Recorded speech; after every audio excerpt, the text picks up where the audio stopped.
Hi, welcome back guys. This is your friend, the D in WhatIf, with another fanfiction. This is the first part of What If Deku became a demon slayer to save the world. All credits for this video go to their respective authors, so please support the real author. Check out the link in the description for more details. Please give this video a like and subscribe to the channel if you want more videos like this. Now let's get into the fanfic. Izuku Midoriya was reminded that this world was not fair, that not all men are created equal. It was a normal day for a 12-year-old. Izuku got out of bed, went to school and tried to keep his head down so no one would notice him, especially the explosive star of his school, Katsuki Bakugo. He was by no means proper hero material, just a kid who got lucky and born with an incredible quirk that made everyone around him feed his ego. Though after school Izuku could work on his hero journals and find hero activity around town. Today was good. He was able to see the new hero Hawks in action taking on a man who was a giant puffer fish. Izuku was amazed at how Hawks was able to maneuver around Puffer's spikes. Izuku was on his way a few blocks down where he heard Death Ems was fighting a bear man, when he heard something near the park. "What did you think? You were better than me," screamed the master of ego, Katsuki Bakugo. Izuku saw him and his cronies standing above a group of kids from another school in the middle of the park. "Bakugo, stop!" yelled Izuku, earning the explosive user's glare. "I'm sorry, did you say something, Deku?" said Bakugo, sporting a mad grin at seeing his favorite punching bag. Izuku began sweating. "Yo, you can't beat up people, Kachin. It isn't becoming of a hero," he said nervously while trying to look for a way out of the situation. Bakugo began to march straight up to Izuku while a sinking feeling began to take a hold of him as he knew what was about to come next. Izuku began to block out Bakugo rant about him just showing so and so how much better he was. Izuku had heard all of this before he had grown up with Bakugo, all the way from when they were friends until now. Izuku didn't try anything as he already knew that the cronies had already blocked his escape, like they did whenever someone tried to pick a fight with Bakugo. "Well, aren't you gonna say something, you damn nerd?" "Well, DKU." Whether it was the constant taunts or if it was Izuku knowing nothing could change what was about to happen, Izuku looked back at Bakugo with a hard glare and calmly stated, "You will never be a hero, not because you're weak, but because no one will accept a hero who acts like you." This caught everyone by surprise, and the glare just made Bakugo's blood boil to a point Izuku could say that was the worst beating he had ever received from Bakugo. He eventually left with cronies after leaving Izuku on the ground, angered that Izuku would ever say someone as great as him would never be a hero.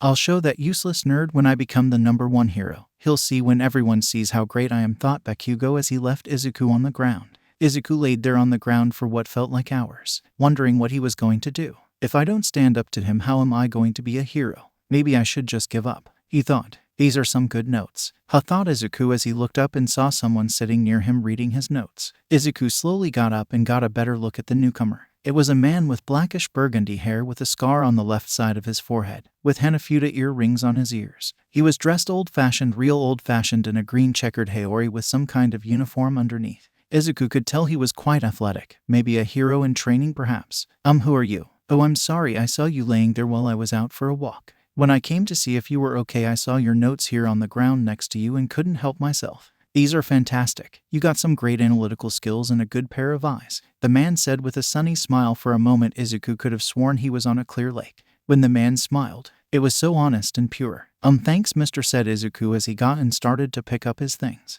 "I should be going now. You want to be a hero, don't you?" Izuku turned to see the man looking at him. It wasn't a cold glare. It was as if the man was waiting for Izuku to do something, but he wasn't sure what. "Yes, more than anything," he stated with an amount of confidence that even surprised him. "You want fame and fortune?" "No, I want to save people. I want to save people," with a smile on my face like All Might. Even though he had just been beaten, Izuku became more determined than ever to be a hero. "Do you think you can be a hero as you are now?" Reality was cruel. Izuku knew that he was born quirkless and was too weak to even stand up to someone he thought of as a friend. "Some people are more lucky than others," said the man as he stood up. "Some people are born with people who are willing to train them, or with talent that allows them to excel more than others, or in that boy's case he was born with a great quirk. Though it definitely hasn't done him any good for personality, that for sure." "Wait, you saw that?" Izuku had just assumed that he came after. To close such gaps, people need the drive and determination to become better despite their circumstances. The man bent down a little to look Izuku in the eyes. "Do you think you have what it takes to pursue your dreams?" Izuku looked down for a moment before meeting the man's eyes again. "As I am right now, I can't, but that won't stop me. I will work hard and I will get strong enough so I can save people," with a smile on my face. The man gave another sunny smile. "Good answer. Then we will begin right now." "What? There's no better time to start than the present," the man said as he took a few steps away before stopping and taking a deep breath. "A good run should be a good start for your training." "Training?" Izuku was confused. Even though he had just met this man, he was slowly jogging after him. He didn't know why, but for some reason he could tell this man honest and trustworthy. And Izuku couldn't argue. If he wanted to pursue his dreams, he needed to start training to cover the gap. Izuku then quickly caught up to the man. What are you gonna huff train me? Huff. Who are you? I guess you could say a hero of old. Huh. Pay attention. Use your eyes and pay attention to my breathing. Focus on the breathing and try to mimic it. Izuku was confused and ready to call it quits until he tried to breathe like the man. Lucky it was still early spring and he could see the man's breath in the chilled air. Izuku didn't know what he expected, but when he tried to breathe like the man, running became easier. Incredible, so that he felt like he could have run for hours, maybe even days. They both kept running for a while. Izuku didn't know he had lost track of time and just tried to keep up the breathing technique. Before he knew it, they came to the bottom of the mountain. When they stopped, Izuku was huffing and puffing and felt like he would collapse at any moment, but when he looked over at the man, he saw that he was perfectly fine, as if their massive run was nothing more than a walk down a city block. If anything, this just made Izuku even more curious about this mysterious man. Hey, huff your huff quirk. Oh, I don't have a quirk. Izuku shot up, looking at the man in shock, and were at the bottom of a mountain. They ran all the way here from a city park in Mustafa, which was in the middle of the city, and Mustafa wasn't anywhere close to a mountain. They must have ran 20 miles to get here. Wait a minute, we're miles away from the city. We ran here. I ran here. Izuku was surprised at his own sudden realization on how far he just ran, but the man in front looked like he made this run daily. Now Izuku was sure he could learn something incredible from this man, maybe even something that could make up for his lack of a quirk. He now saw this man as his ticket to become a hero. Over here, said the man as he walked to what looked like a small shack. You can put your backpack in here. What exactly are we doing now? Said Izuku as he slowly made his way to the shack before the man put his hand up, signaling for Izuku to stop. This, in a way you can say, is the point of no return. If you put your bags down and follow me up this mountain, you will begin a test that will push you to your limits, and I warn you, this test can be fatal and there is a very high chance you will get hurt. The man paused for a moment to let his words sink in, though to his surprise the boy in front of him had a determined look. Though if you pass this test you will be trained and will be one step closer to becoming a hero. Do you accept this challenge? Izuku's look of determination didn't falter. He walked towards the small shack and put his bag inside. I accept your challenge. Then follow me, said the man as he began to walk up the mountain. I'll admit I'm a bit surprised at how little hesitation you had to accept this test. Well, it's like you said, I need to be ready to put my life on the line if I want to be a hero, and I'm already rather behind than a lot of kids my age, so I need to work several times harder to make up for it. Is that all? No, I need to do this. I need to prove to myself that I can become a hero, and in less than a day you have already taught me so much. That breathing technique alone will help a lot during long nights while I'm on patrol. That's a good one to remember, but you're going to need a bit more to pass this test. You're going to need to use everything I've told you today and everything you've learned from those heroes and what you've gained from that explosive boy from earlier. Izuku was a bit confused about what he had gained from Bakugo that could help him. He was about to ask when he noticed that the fog began to cover that mountain and air was beginning to get real thin. It was getting hard to breathe. Do not worry, I used to walk up this mountain daily as part of my training when I was your age. I know this place by heart. The man stopped dead in his tracks. Prepare yourself. Izuku Midoriya, your test is about to begin. Right? Wait, when did I tell you my name now that I think about it? We never did introduce ourselves. How do you know my name? The man ignored Izuku's question. We are near the top of Mount Sajiri. To pass this test, Izuku, your goal will be to get back down to the bottom of the mountain before sunrise. If you do this, then you pass. Good luck, said the man before he was enveloped by the fog and disappeared. Wait, he said it's sunrise. What time is it? Izuku yelled before turning around and rushing down the mountain. Mom is going to freak out when she was all Izuku could say before he felt his foot hit a wire. And by the time he processed the wire, a small boulder was launched right at him. Izuku was able to dodge the boulder. Flick! Izuku hit the ground as several shurikens impaled the tree right behind him. He isn't pulling his punches. I could really die here. How am I supposed to get out of this? The fog is so thick I can only see a few feet in front of me. That's when the man's words echoed in his head. All the things I've learned. Calm down, Izuku. Try breathing. Once Izuku calmed down a little, he took a few steps down the mountain. Then he noticed how odd the ground was in front of him. He kicked a rock only for it to fall into a pitfall. I was lucky I was able to notice that. Wait a minute. Izuku brought a hand to his face. My eyes. He mentioned how well I noticed details. I just need to look out for anything that's too out of place, he thought as he moved around the pitfall. But if I keep going at this pace, I'll never make it down in time. Izuku sprinted down the mountain. A hero wouldn't hesitate. Hesitating could cost lives and even cost me my own life, he thought as he dodged another rock and then jumped over a wire. My reflexes are better than I thought. When could I react so quickly? So this is what he meant by Kachin giving me something. I've been dodging Kachin for so long my reflexes are better than most. Izuku's confidence grew as he sidestepped a group of blades. Alright, let's do this. Oh, Izuku was able to make it to the bottom of the mountain as the glow of the sun was on the horizon. He was so exhausted he could tell he was going to lose consciousness. He was able to make it to the walls of the shack where he put his bag. He leaned against the wall and slowly slid down the side. He was covered from head to toe with dirt and small wounds all over his body. He had aches and pains that he knew would last days before he would be able to move properly again. You made congrats. Izuku's vision was becoming spotty. He could barely make out the man as he walked towards him. Don't worry, none of your wounds are life-threatening, and I have a friend that can fix you right up. The man kneeled down to take a closer look at Izuku. I'm sorry, nowadays such form of training wouldn't be accepted, but if you're going to become strong enough to reach your goal of becoming a pro hero, then I'm afraid this was necessary. Are you going to train me? Izuku was slightly afraid of his answer. He would like a good rest before he tried anything else, though his worries washed away as he saw the man have such a sad look in his eyes. Don't worry, you will be trained, but not by me. This was definitely a confusing day for Izuku. Looking back, he was beginning to wonder if he was sane following this man. Do not worry, Izuku, you are quite sane. What? And no, I'm not reading your mind. This was the only way I could help you. For you see, I don't have long for this world. Izuku could only stare at this man. He may not have known him for a very long, but even he could tell this day has changed his life for the better. He could actually see himself becoming stronger. He could see himself standing up to Bakugo. He could see himself becoming a hero. You're dying. The man gave Izuku a bright sunny smile before slowly taking his Hanafuda earrings off before placing them into Izuku's hands.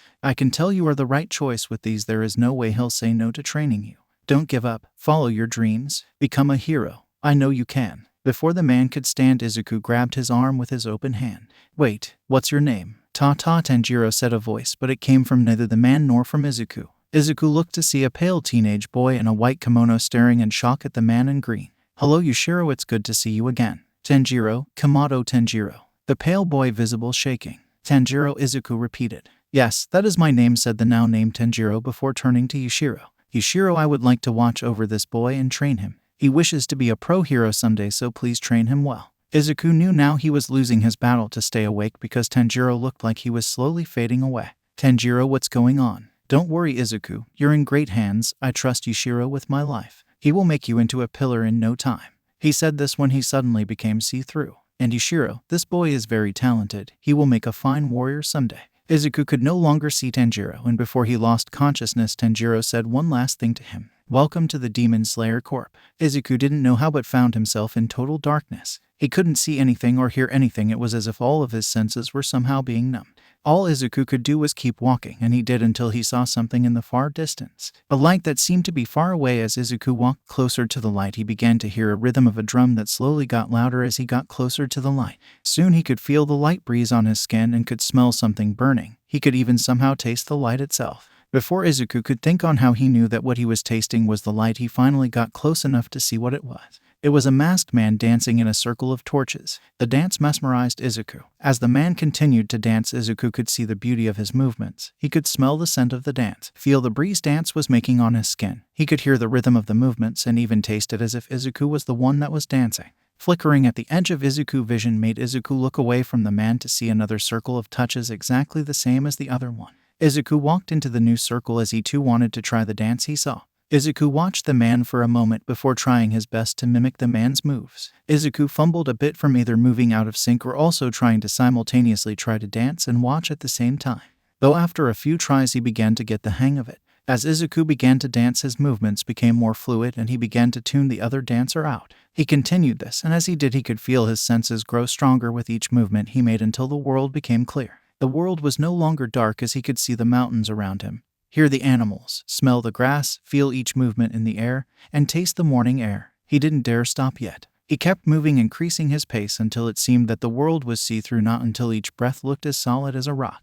Before Izuku realized his body was on fire, though not regular fire. It was as if Izuku's body was the sun itself. He was filling the world with light so bright he was shining more than the sun. Then he suddenly realized he actually stopped dancing. He looked around a bit and then noticed the man had stopped dancing himself and was looking right at him. Did I do this? The man brought his hand to the mask. Yes, you did, Izuku, revealing himself to be Tanjiro. Tanjiro. Izuku stood there for a moment, not really sure what to say. He was angry at him for the mountain death traps and for being way too cryptic than was necessary. But he was thankful as well. He didn't know exactly why, but he knew he had just experienced something no one else has, and that this experience will be the key for him moving forward. So he decided to ask the only thing that he could think of. Why show me, of all people, this? Tanjiro gave him a look of confusion. I'm nobody, I'm not strong, I'm not fast, and I don't have a quirk. So why do this for me? Izuku, do you really think anyone can do what you just did? I'll admit some people could do this, but it would take years, maybe even decades to do this with serious dedication, and you were able to pull it off in one evening.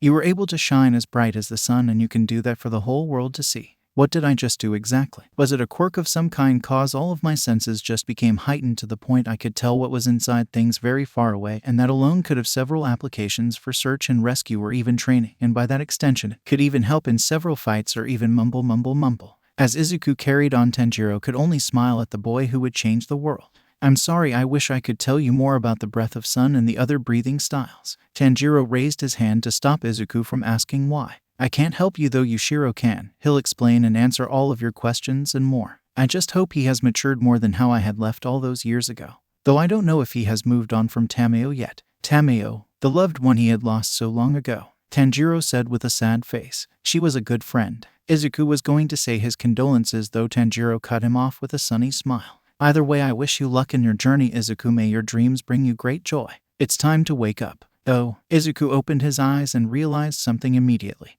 This wasn't his bed. As Izuku got up, he also felt how sore his body was and that someone changed his clothes for him as he was wearing a light green sleeping robe. He looked around and saw what he assumed was the inside of an old-fashioned Japanese house. Seeing no point in just laying there, Izuku got up and made his way to the door. As he exited the room, he came face to face with a girl. She had dark hair and a ponytail. She had brown eyes and looked, or as Izuku would guess, was a few years older than him, so maybe around 17 or 18 years old. She was wearing a purple flower pattern kimono and was holding a tray with a tea kettle. "Ah, you're awake. My master has been wondering when you would wake up," she said in a neutral tone. Izuku had no idea how to respond since no girl had ever really talked to him before, and he didn't know what to do. "Please follow me," was all she said as she passed him and continued down the hall. Izuku, not knowing what else to do, decided to follow her. They made their way to an above-average living room area that opened up looking down the mountain.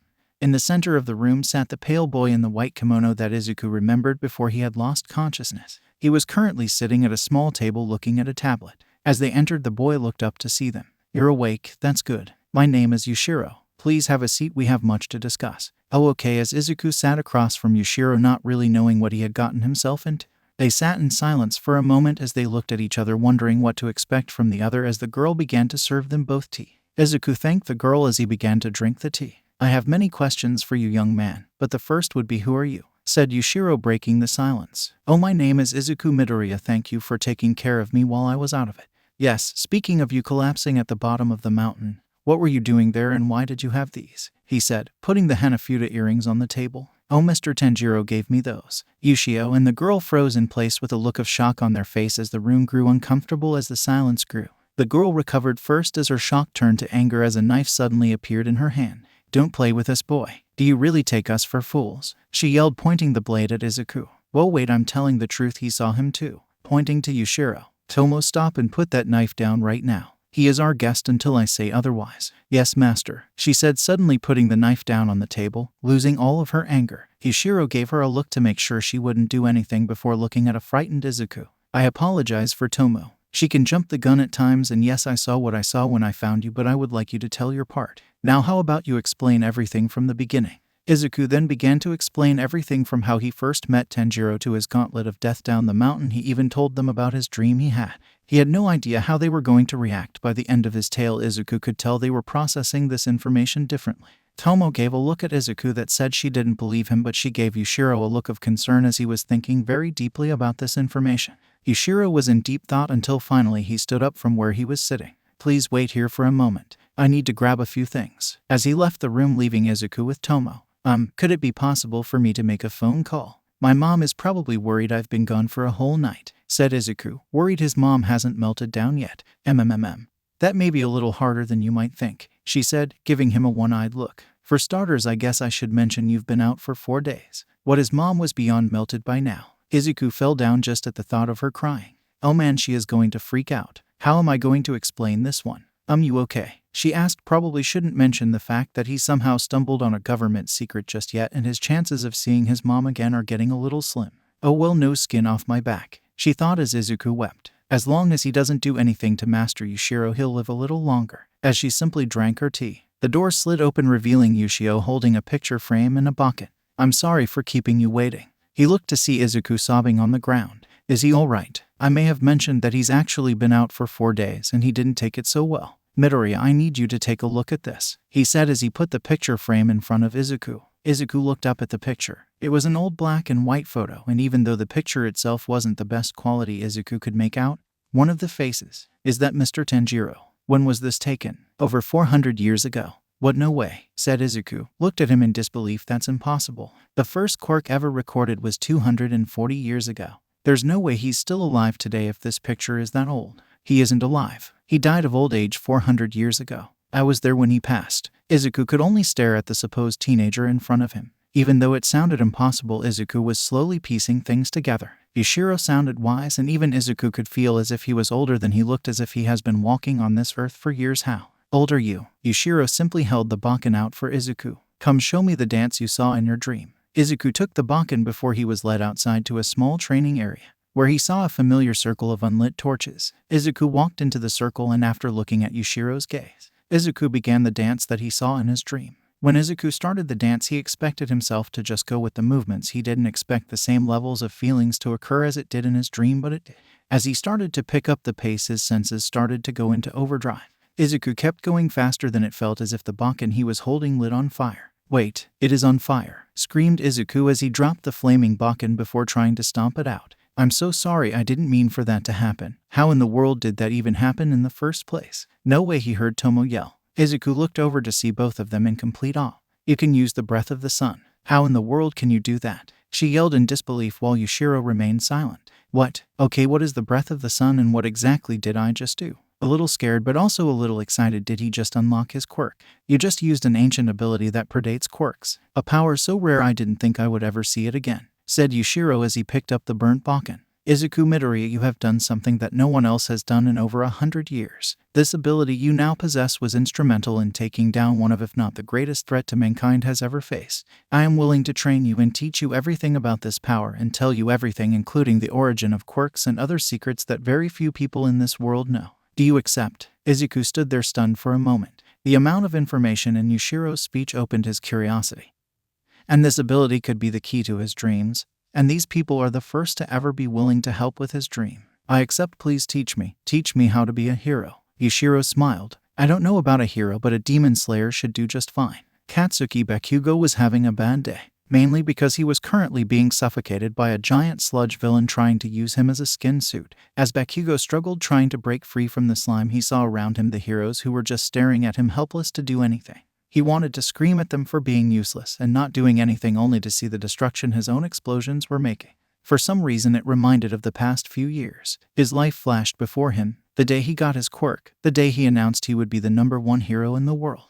Then he remembered the last day he saw his childhood, the guilt he felt when Ms. Midoriya came looking for her son. He clearly saw the sadness in her eyes as she cried for her son, the rage in his own mother's eyes as she told him the amount of damage he has done. It was the first time he remembered her telling him off without actually yelling at all. Then today, when he told everyone he was going to UA, those hypocrites actually tell him off for causing their fellow classmate to run away, or worse, be the cause of his death, when none of them, not even the teachers, did anything to stop him or save Izuku. Now he may die right here. Toshinori Yagi stood there at the back of the crowd watching the scene unfold. The #1 hero in the world. All Might felt useless sitting there having to watch. What kind of hero am I if I can't save a single child? Hey mister, you mind hold this box for a moment? Toshinori looked over his shoulder to see a young man with messy green hair wearing a green hiyori hold out a large wooden box. Without thinking, he grabbed the box and almost dropped under the weight. Wow, hey kid. He then noticed the young man had a katana at his side. Is this kid a hero? No, he's too young to be a hero.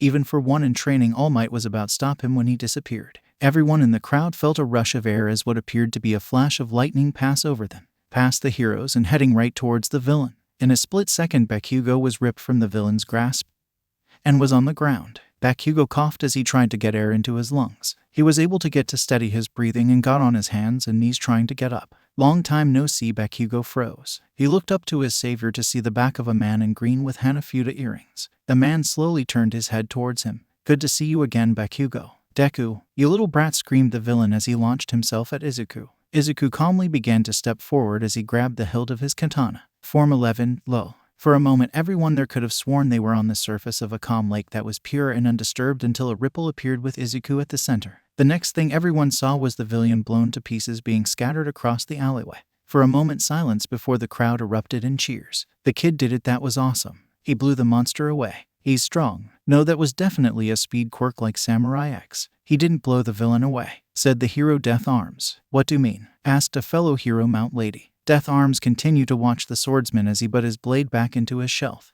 From what I can tell, he sliced the villain so many times the force from all those blows blew him apart. Makes sense, said Kamui Woods. One moment he was just standing there with his sword sheathed and the next it was in his hand and the villain was in pieces. Okay, but what was with the calming lake? She said, noticing the weird look of her coworkers. What? You saw the lake too? It would have something to do with his quirk. Hey wait kid, yelled Death Arms as he saw Izuku making his way through the crowd. Toshinori stood there dumbfounded, not sure what to say to the he had to think of something quick as Izuku was approaching. How did you do that? I had an excellent teacher, said Izuku as he took the box from the skeleton. He paused for a moment. You should really retire soon or take it easy. It doesn't look like your body can handle too much anymore. What? How did this kid know about his injuries? Who is this kid? Hold it kid, you can't just leave yet, yelled Death Arms as he and the other heroes made their way through the crowd. I'm sorry, I need to return to my teacher. Deku, screamed Bakugo, still using that name Hakachin. As he smiled, Izuku took a deep breath before he was suddenly surrounded by mist. Please tell my mother she will have to wait just a bit longer before I can come home, he said as the mist enveloped him. When the mist cleared, he was gone. Oh, after the whole incident with the slime villain and the mysterious appearance of the young swordsman, Bakugo, the heroes and All Might were taken into the police station, where it was revealed to the heroes that the swordsman was a boy who disappeared 2 years ago. Whereas my son came, a scream caused everyone to turn to see a green-haired woman standing in the doorway. Everyone could tell from her eyes she has been crying a lot. Hello, you must be Ms. Midoriya. I'm Detective Naomasa, said the detective as he pulled out a chair for her. Please have a seat. Meow. This sound caught everyone's attention. They all looked to see a cat coming through the door. A cat, said Death Arms. Who let the cat in? Asked Mount Lady. Is it a stray? Kamui Woods growing some branches to grab the cat. Chacha, how'd you get here? Said Inko as she went and picked up the cat. I'm sorry, this is my cat. I don't know how she got here. I left her at home. Maybe she knew that you needed some comfort. Animals will go to great lengths for their owners, said Death Arms with tears as he remembered his loyal dog. Such a brave dog. One that's a cat. Mount Lady poking Death's Arms back to earth. 2. Why were you to use your quirk on the cat? She asked Kamui Woods. Well, about a week ago I helped a child get his cat down from a tree and well, I never owned a cat myself, so that's when I learned how furious they could be, he said, a bit embarrassed. My son, do you know where my son is? She said. Everyone could tell the desperation in her voice. It was apparent that she has been trying to find her son for a very long time. We are doing what we can and we were hoping you could clarify something for us. She nodded. Can you please tell us what your son's quirk? The only files we have here says that your son is quirkless. He is quirkless. He never developed a quirk. What, are you sure, ma'am? We can confirm with several heroes and other eyewitnesses that he moved at super speed, caused a mass hallucination, and somehow created a thick mist to get away. My son has never been able to do anything like that. Are you sure we're talking about my Izuku here? Bakugo finally spoke up, confirming it was him, telling her how even though he's changed, he still knew his old nickname. He wanted me to tell you he was sorry and that you will have to wait for him a little longer. Inko began to cry, partly tears of joy and relief knowing her son is still alive, and tears of sadness and pain that he wasn't coming home held her cat as she quietly began crying. Toshinori sat there watching the scene while also glancing at Izuku's file, mainly the part about him being quirkless or was quirkless. The boy did just save his old classmate like a hero, but he knew of a way for someone to get a quirk and he just showed several different ability. And if his theory was correct, then this boy Izuku made a deal with the devil himself. Ms. Midoriya, there was one more thing he did mention before he disappeared, catching their attention. After I gave him his box back, I asked him how he was able to do well whatever he did, and he said he had a great teacher. Do you know what teacher he's talking about? No, my son has never mentioned a teacher or any kind. He was always quiet and an introvert. He didn't really have any friends, said Inko, hoping whoever was this teacher was keeping her little boy safe. The detective saw where All Might's questioning was really. You don't really think this has something to do with him, do you? All for one, he whispered to his friend. I'm not sure. I defeated him years ago, but it's sounding more and more like it by the second.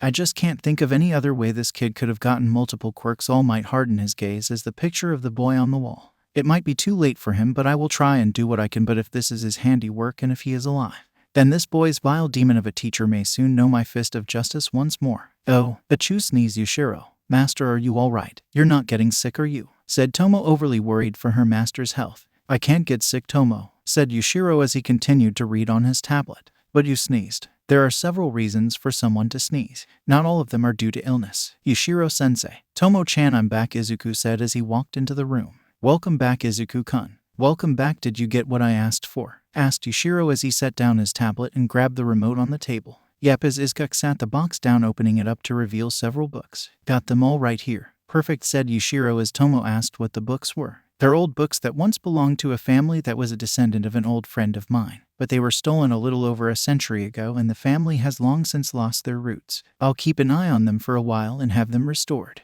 After that, I'll most likely give them to a museum. Though it looks like you had an eventful day." Everyone looked at the TV as it showed a recap of today's events. "Sorry, Sensei, I know the guy who was in danger and I couldn't just sit by and do nothing," Izuku said as he bowed in apology. Yushiro raised an eyebrow while Tomo began to prod his hand to Izuku and flick him on the head. "Izuku, I don't care that you helped out your friend. In fact, I'm quite content with you helping out those heroes. In fact, you will have several opportunities to do so again here in the near future." This got curious looks from his wards. "Since I began training you, I've reconnected with several people who are in need of some assistance. The government has been more than hesitant to allow it. By the way, did you ever find out what happened that made them so jumpy about you doing really everything?" asked Tomo. "Apparently the one person they don't want anyone to know about got into a really big fight with All Might. That must be how he got injured." "That makes sense. I think I meet him today." "Did he look like a skeleton with his internal organs in ruin?" "Yeah, I could just tell that he looked terrible." "Is there anything you can do for him?" "Certainly. The only problem is that I've never met him before. I only knew his predecessor, Nana Shimura. The last time I spoke to her, she told me she passed her quirk to All Might, offered her help then with her quirk and even to watch over her child, but she admitted that I should stay far away from any of them. Even though we were on speaking terms, I could tell that the truth shook her. So I never met All Might, but if given the chance, I wouldn't mind helping him." "Don't get too excited, Izuku. You can't just bring him here. We have rules for several reasons," reminded Tomo. "So All Might and All for One got into a fight and the government got scared and said you couldn't leave the mountain. They requested I lie low for a while. Tomo, I've told you before, I've learned working with some people is better than working against them or going off and doing things my way," said Yushiro, noticing the slight anger in her voice. "Besides, these years gave me an opportunity to teach Izuku, reevaluate the schedule for a few projects, and it gave the government time to quiet things down, to make sure that All for One didn't leave any information about my past that could cause a panic." Izuku couldn't help but agree with the government on that one. He did feel bad for his sensei, but with how he reacted to learning he was an 800-year-old demon and the nightmare origins of quirks, he could only imagine how the populace would react if they learned the truth. It wouldn't be pretty. Though now they are letting up a bit and I have a few people who need help with some very interesting projects that I wouldn't mind taking a look at. So I'm going to need you to be my go-between, either delivering information or making runs for me. And if you so happen to come across a villain or two while you're out, you have my full permission to intervene if you feel the need to."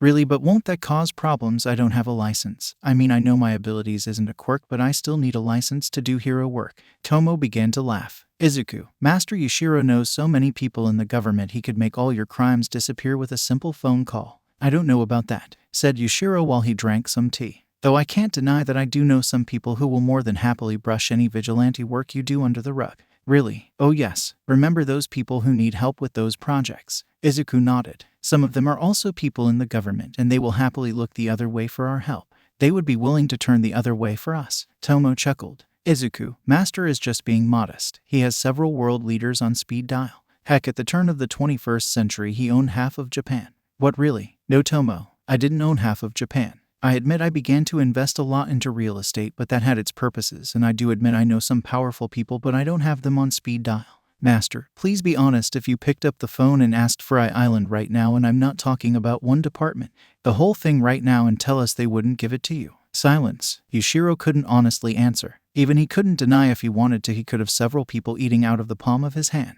"See, no way really." Tomo held her head high. "Master is well respected throughout the whole world. The amount he has contributed to the world so staggering. They come crawling at the drop of a hat," she said with pride, as Izuku stared in awe. Yushiro sighed. "I can't deny I know people, but calm down, Tomo. I wasn't that bad with my lady, was I?" he thought. Back to the subject at hand. "Are you up to being my running man for a little bit? It will be excellent for training." "Of course. Are you sure?" asked Tomo. "You're finally able to cut the boulder and you have learned to use quite a few breathing styles. So you have Master's blessing to leave the mountain. Don't you want to see your mother?" That question cut deep into Izuku. I want to, but I'm not ready for that just yet. Izuku wouldn't deny he wanted to, but with everything he has learned and done, he needed time to think. He also just got permission to leave the mountain. He's been stuck there for over a year, but he didn't feel ready. He felt guilty, and both his friend and sensei knew that.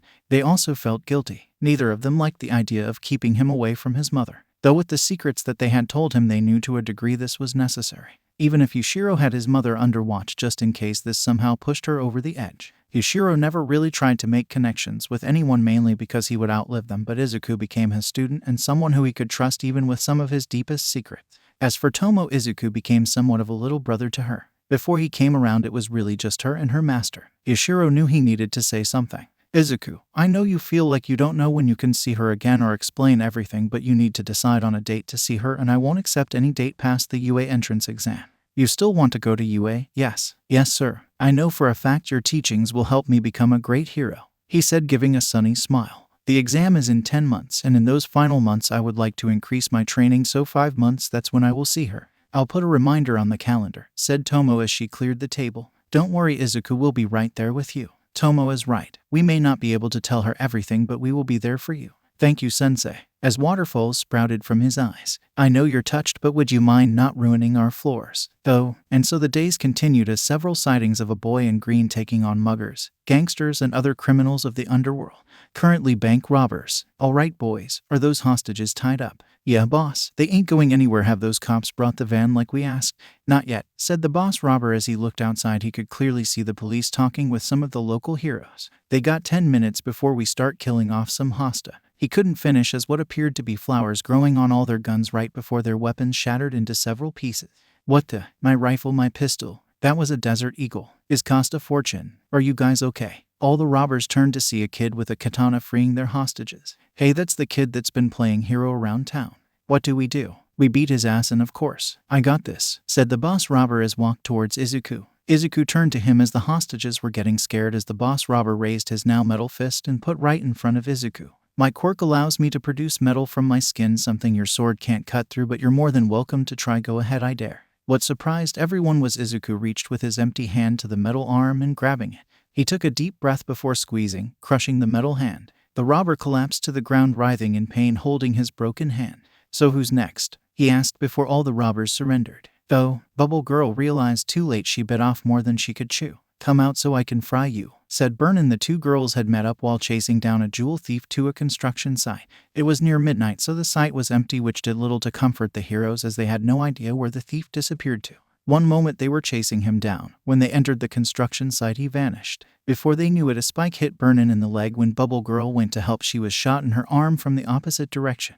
That's when they realized they were dealing with a sniper. The next 10 minutes, the duo tried their best to dodge the spikes and get to cover, but when they thought they found good cover, they were just shot at again. This sucks, said Burnin as they were hiding behind their third pillar. They both were covered in cuts and scratches, not to mention exhausted from the worst game of hide and seek. Where is he? Burnin. The spikes, even though they've been coming from different places, they always come at a downward angle, meaning he has to be higher than us. Okay, so it means he has to be somewhere higher than us. Okay, what good does that do us? This construction site spans this whole block, said Bubble Girl. If we figure out which of the highest points he's shooting at us from, we can at least cover the exits. Waiter, you says we should wait him out. Burnin getting in Bubble Girl's face. That bastard has been shredding my uniform and been a pain in my ass. I'm not letting this guy go before I teach him why they call me Burnin. Well, right now we don't have any better ideas. We can't find him, and none of our attacks have the range he has, and we both don't like the option of running away. I wouldn't be able to show my face in public again if I ran from a chump like this. Are you guys okay? Both girls turned to see Izuku staring at them. They stared back, wondering what a kid was doing here. Kid, get out of here. There's a villain nearby trying to get us. Run and get help. Call my Sir Night Eye. He'll know what to do. What call? Endeavor. He'll smoke this bastard out. Before he could respond, Izuku sidestepped left as a spike came at him, then leaned back to dodge one from his left, and after raised his foot to barely miss the last spike. How they both said. Does he have a precognition quirk or a reflex quirk? They thought as he expertly avoided the spikes. He's rich-hawking the spikes, said Izuku as he kept dodging the spikes. I can hear the spikes bounce off the support beams, so it isn't hard to tell which way they're coming. Give me 1 sec, he said as he put one knee down and extended his arms out with his palms open. What's he doing? I don't know. Found him. Breath of lightning, he said as he grabbed his sword and disappeared in an explosion of lightning. Both followed the trail of sparks up the support beams, only then to hear a grown man scream. They both saw the jewel thief hit ground with spikes coming out his arms along with a bag of jewels. Don't worry, he's out cold. Well, I gotta go. See ya. Wait, yelled Bubble Girl, but it was already too late as Izuku was already gone. Oh, that was the sword kid vigilante Sir wanted to meet. He's not going to be happy we let him go. He's not happy, I'm the one that's pissed right now, yelled Burnin. He took our bad guy. The brat took our crook down without us doing anything. That brat owes us a fight. Bubble Girl could feel the sweat drop on her head as she watched Burnin fume for not being able to fight.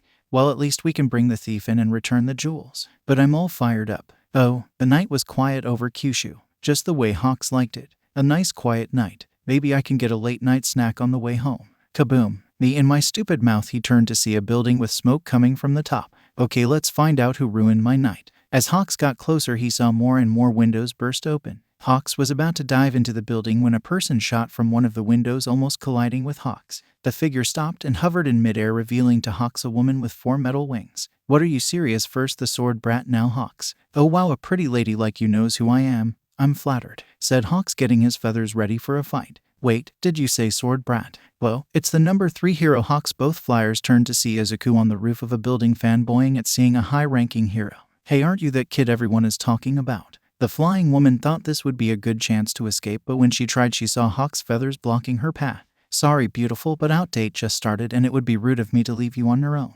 Oh, what a gentleman, but I'm not your girl. I'm Steel Angel and I fly solo, said Steel Angel as she wiped her wings, creating a wind blade right at Hawks. He was about to intercept it with his feathers, but another wind blade appeared and intercepting the first. They both turned to see Izuku with sword in hand. Breath of air. He began to strike with his sword, creating several wind blades at Steel Angel. You brat, she screamed as she dodged as she flew higher, trying to create distance between them. This is a fight I can't win, but this is a fight I can run away from.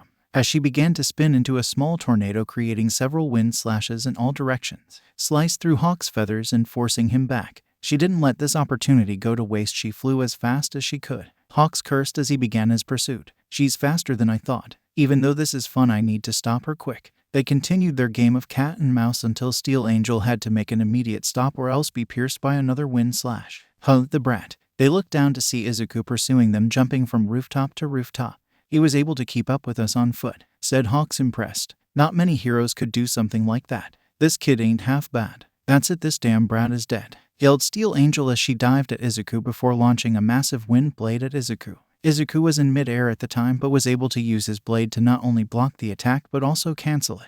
The only problem was that it also caused him to stop mid-jump while he was above an intersection. Gotcha, eat concrete, you little shit. Oh no, the kid's gonna fall, thought Hawks, readying his feathers, until he saw the impossible. Oh, Tomo, what are you doing? Master Yushiro, said Tomo, flustered as she quickly tried to clean the table full of notebooks. I was just doing some light reading. Aren't these Izuku notebooks? Said Yushiro as he recognized the well-detailed notes. Did you take these from his room? I'm sorry, Master, she said guiltfully. I just couldn't help myself. I was just so curious on the new techniques he was working on. Really, I thought you had no interest in the demon-slaying techniques. Well, I do admit I didn't think there would be any point in learning the techniques since I have no real desire to fight, but I have read the books in the library and some of Izuku's techniques don't match with any of the books I've read. So I was just curious. Yushiro couldn't help but chuckle. I forget sometimes you're still a child. She began to pout. But to answer your question, the reason those techniques aren't in the old text is because they were impossible back then.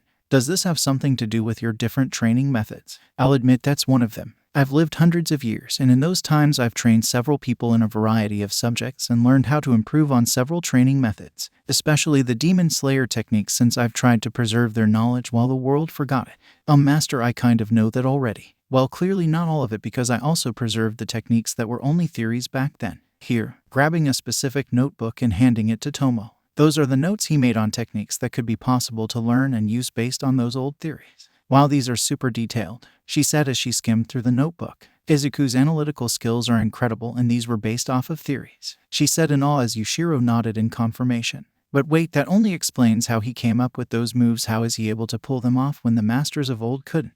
Is it because he got an early crash course in the breath of the sun? No, while Izuku was given an opportunity, others weren't, and his eyes are top-notch. His greatest advantage is high genetics. His genetics. Do you know what quirks his parents have? His mom has a low form of telekinesis, and his dad can breathe fire. Wait, his dad? Yes, while Izuku doesn't have a quirk himself, his father was born with a quirk that must have improved his lungs incredibly, and some of those genes were passed down to Izuku along with the natural evolution of quirked humans. Izuku can use abilities that the masters of old could only dream of. Oh, Hawks had rubbed his eyes in disbelief. One moment the kid was falling, then the next he was standing in midair. F-whoosh, F-whoosh. He can fly, they yelled as Izuku began to run on air. Cloud walk. Okay, what the hell is this kid's quirk? Yelled Steel Angel. How should I know? Says Hawks, wondering the same. Hey kid, how are you doing that? Hoping to get at least some info on the kid. I figured it while I was being chased around a mountain for 2 weeks by an Akama. Akama. They both said, not sure how to respond. Izuku's face grimaced as the memories came back. It wasn't fun. My sensei's friend could be a hellish gym instructor. It was a nightmare. The only good thing that came out of is I learned how to run on air. This only confused the two more. Anyway, you ready to surrender yet? Giorararara. No way. I don't do jumpsuits, and orange is a disgusting color. She cried out as reality seemed to set in. I ain't going to jail. Not like this. As she gave one final wind slash at Izuku. Very well. As his sword light ablaze. Breath of the sun dawning flame. Izuku sent a fire slash going right through her wind slash and directly hitting Steel Angel. She would have fallen if Hawks hadn't caught her bridal style. After he made sure she was okay, he turned to Izuku, who was still somehow standing on air. Nice job, kid. I don't suppose you would mind helping me take her to the station. Sorry, but I can't do that just yet. If I went with you, I don't think they would let me go just yet. Besides, it looks like you got your hands full, he said before running into the clouds. Before Hawks lost sight of him, he sent a single small feather and smiled when he felt contact.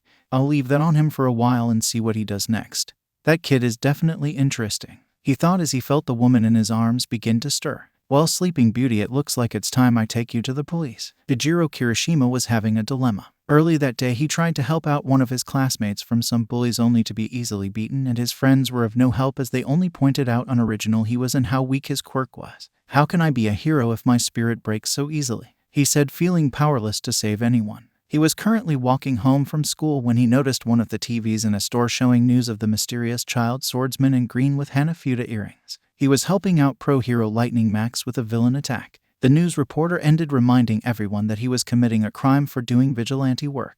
Why can't I be more like him? He looks to be about my age and he doesn't look like he's afraid of anything. I wonder if he'll tell me how he does it, he thought as he began to walk away from the store. He continued down the road a bit before he heard a scream. He looked to see the scream came from 2 girls from his school with a giant of a man standing before them. He was well over 3 stories tall, wearing a massive cloak over his massive body. Where is the Spring Hero office? The 2 girls were way too scared to even respond. All they could do was cower. Are you not going to tell me? He said as his hand began to crush the building above the girls. There's no police or hero around to do anything, thought Kirishima. Come on, he told himself, move, but he was unable to. He was unable to move past his own fears. He stood there wanting to move and be a hero that protected people. Mina dashed in front of the giant in defense of the girls. It's 2 blocks down, turn right and across the street. Thank you, said the giant before he suddenly tensed, crushing the wall, causing rubble to fall. Kirishima could only look on in horror as he saw his classmates were crushed. MMMIIINAA. Oh, you know these girls, said a voice. Kirishima turned his head to see guy from the TV, the swordsman in green. Izuku Midoriya. Would you mind looking after them? Past him was Mina and their classmates. Perfectly safe. Thanks. Wait. Kirishima didn't finish as he noticed that the giant was now staring in their direction. In particularly Izuku. Kirishima knew this was about to get real. As Izuku began walking towards the giant began to shake, but not out of excitement. No, he was scared. The mountain of a man was scared of someone who was barely a tenth of his size. Demon Slayer, repeated Kirishima, confused on what the giant meant. So you know who I am, said Izuku as he stared down the giant with one hand on his sheath with his thumb on the hilt, pushing his sword out just enough to see the blade. Who are you? Who do you work for? The giant couldn't answer as memories flooded his head. Memories that weren't his but scared him nonetheless. To him, the boy in front of him was his longest and most dangerous enemy that has killed him time and time again. He felt true fear of countless before him as they faced their death at the hands of numerous swordsmen. The giant then did something that none of the onlookers thought he would do. He ran down the street and turned down the first street. Izuku gave chase but stopped in front of the street the giant turned. Hey, wait up, said Kirishima as he ran after them. Demon Slayer, wait, he yelled, but as he turned the corner all he saw was Izuku standing in the street. Hey Demon Slayer, where did the big guy go? Izuku closed his eyes and sniffed the air. It seems someone with a teleportation quirk grabbed him. A teleporter? Wait, how do you know that? It may be hard for you to notice, but if you look on the ground you can see that all the dirt and pebbles make a perfect circle, meaning that a portal took it somewhere else, he said as he pointed to the ground. It was hard, but Kirishima could see a perfect circle of dirt. Wow, I would have never noticed that. Not many would, but another big giveaway is the smell. The smell. He sniffed the air and smelled something. Alcohol. I smell alcohol, and definitely the strong kind. Exactly. There isn't a single bar nearby, yet you can clear smell something like the inside of a bar. Kirishima was impressed, so was the crowd that was forming around them, many of them wanting to know more about the newly named Demon Slayer. Though for him personally, this was his chance to speak to him, maybe gain something that can help him be a hero. Wait, Demon Slayer, I got a question. Izuku was about to leave but stopped and gave the boy in front of him an interesting look. Okay, what's your question? How do you do it? Aren't you scared? You're not even in high school and you're taking guys on like a pro. Izuku tilted his head at his question and thought for a second before walking up to Kirishima. Do you want to be a hero? Kirishima, a little unsure of himself. Yes. Izuku remembered something the Yushiro-sensei told him. Wisdom can come from everyone and from everywhere, even yourself. You or whoever you're divulging the information to just has to be able to accept the wisdom you're giving. Then he remembered how it started with him. Do you want to go for a run? How that was the last thing he thought he was going to be asked. He was skeptic. Sure. Izuku gave a sunny smile before grabbing his shoulder and enveloping them in mist. When it finally cleared, both boys were gone. Oh, it was the hardest run of Kirishima's life, but he pushed through. He chased Demon Slayer through the streets and back alleys. After a while, Kirishima was about to call it when Demon Slayer finally started to teach him something. Alternate the hardness on your legs. Kirishima was breathing too hard to respond, but the confusion on his face was enough for Demon Slayer to get the question. When I grabbed your shoulder, you harden a little bit. Now alternate your hardness and absorb the shock from your legs. Kirishima did as he said. It was tricky at first, but soon he got the hang of it and running became easier, and so did his breathing. Wow, I can run, he said as he felt the wind as he ran. Though he stopped when he noticed Demon Slayer stopping. Hand me your bag and your shoes. My shoes. Harden the soles of your feet should give you way better traction than your shoes will. After Kirishima got the idea, he quickly took his shoes off and handed them to Demon Slayer. When they continued running, Kirishima easily increased his speed. I've never thought of this before, he yelled as he picked up speed. Izuku grinned. This guy is a quick study. All right, now I want you to follow me. But I am going to begin some quick turns, so harden different parts of your legs to turn easier so you don't lose speed or momentum, he said before speed through the alleyways of the city, taking every quick turn he could make. Kirishima almost crashed twice but began to understand what Izuku was talking about. By hardening certain parts of his body and keeping other loose, he was able to turn easier and keep his momentum going. Good, you're getting the hang of it. You got hardening quirk. It does give you a small strength boost, but your big hits will come from increasing your speed like a battering ram. Izuku turned down a long alleyway with a building at the end. Okay, we're switching it up. We're going straight. We're going straight through the building, said Kirishima, shocked. He didn't want to pay for property damage. Izuku laughed. Just because your quirk seems straight doesn't mean it is, nor should you be. We're climbing the building, so everything you've done with your legs you're going to do with your hands as well. Ready, go, he said as he dashed forward and went up the building. Kirishima had come this far and wasn't going to back down. He made a quick decision on which parts of his hands to harden and rushed forward. He jumped and dug his hands into the wall as he tried to use as much of his speed as possible and climbed the side of the building. Even though he was tired, but when he got the rhythm down, he practically flew up the building. In fact, he did. He moved so fast his momentum carried him above the roof. Lucky Izuku was there to catch him. So what did you think of your first run? He said as he put him down.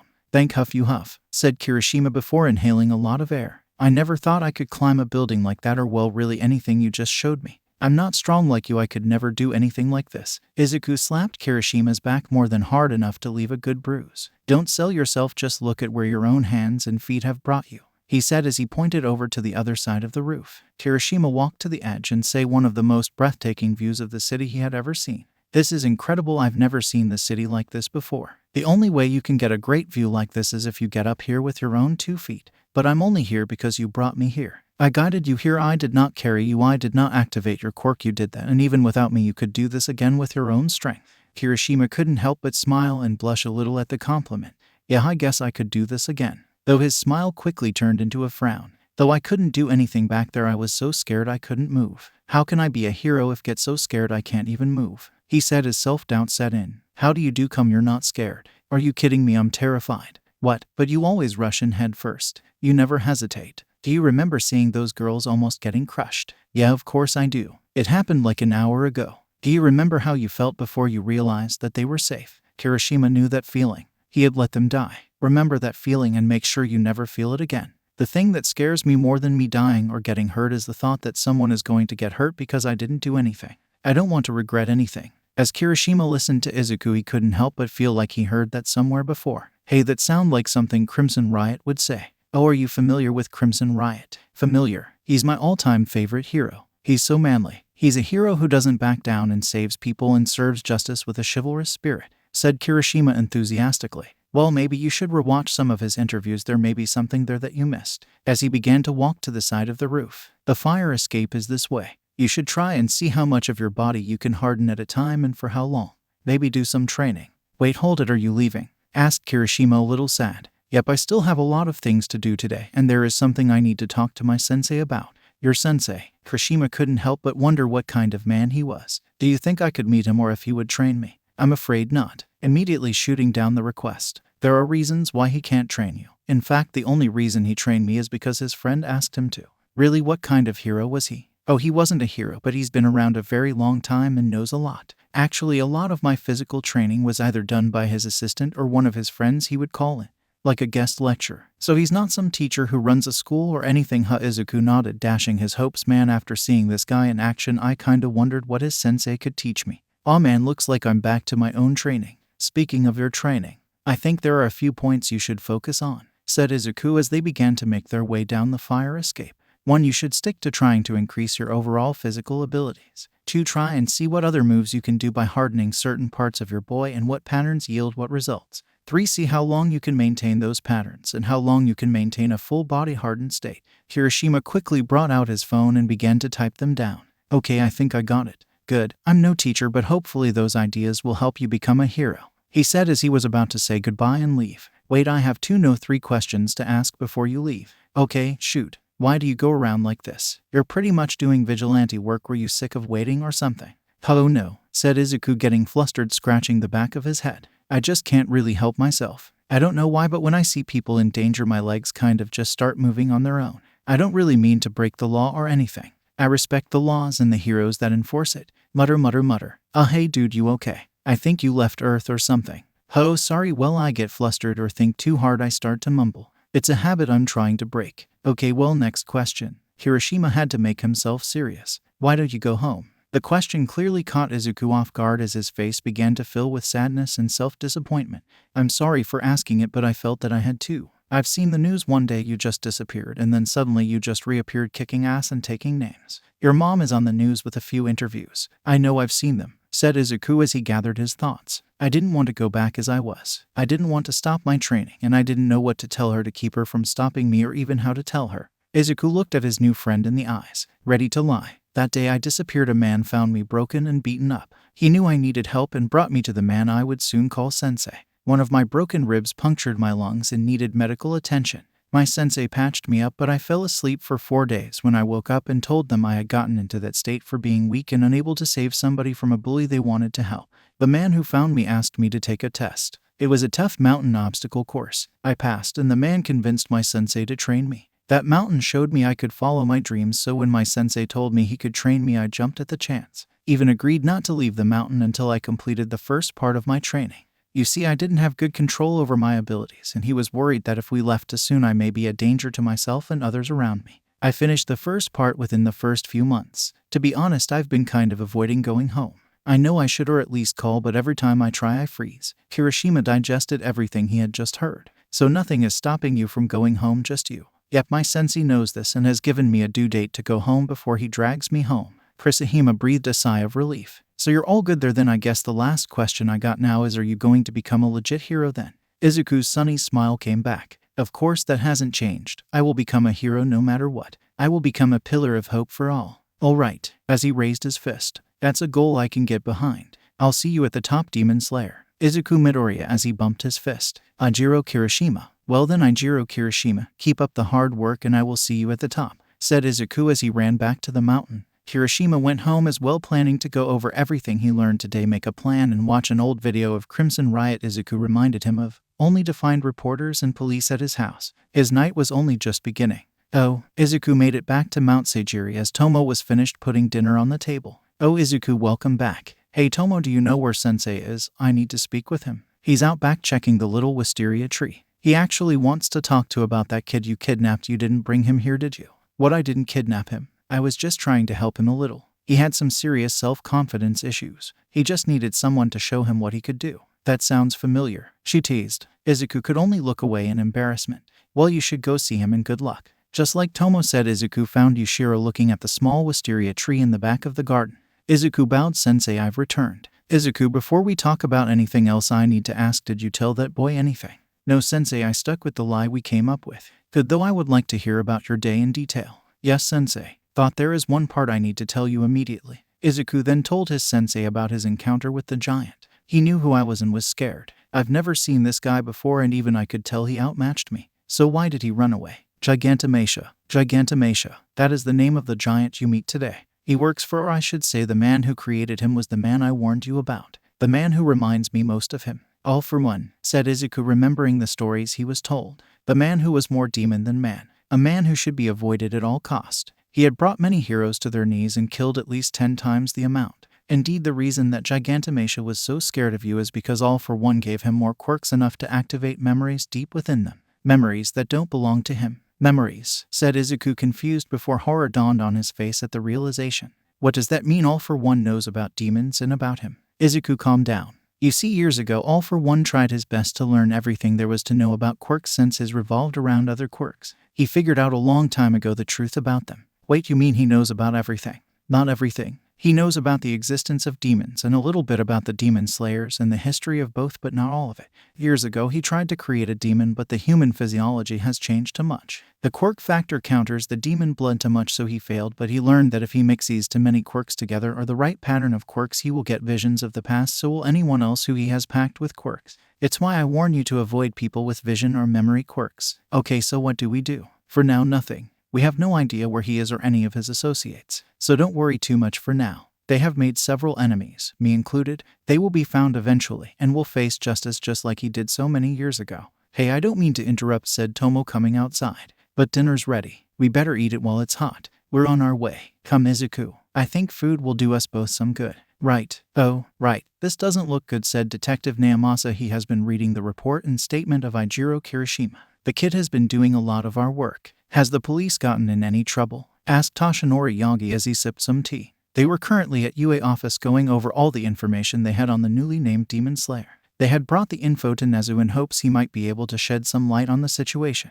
That's something else that's bothered me, said the detective, pulling some info up on his computer. We haven't gotten in trouble at all. Isn't that a good thing? I'm afraid you're wrong, All Might, said Nezu. When vigilantes start showing up, the government is usually the first to get angry. Yet I haven't heard a single politician on the news talking about arresting Demon Slayer. This is quite odd. The principal is right, he said as he showed them his laptop.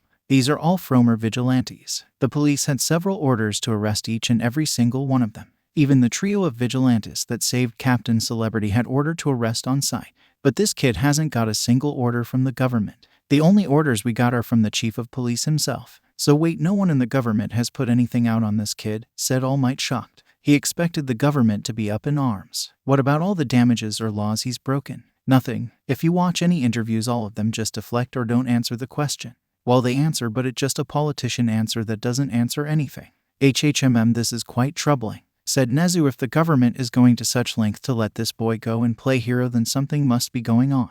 I've never heard of the government paying for the damages or reimbursement of a vigilante, no matter how good they were. That's because they're not, said a voice as the doors slammed open. Grand Torino, said All Might, not expected to see his former mentor. What are you doing here? I called him here. I thought it would be a good idea to have him here as well, said Nezu. Greetings, Torino. Thank you for coming.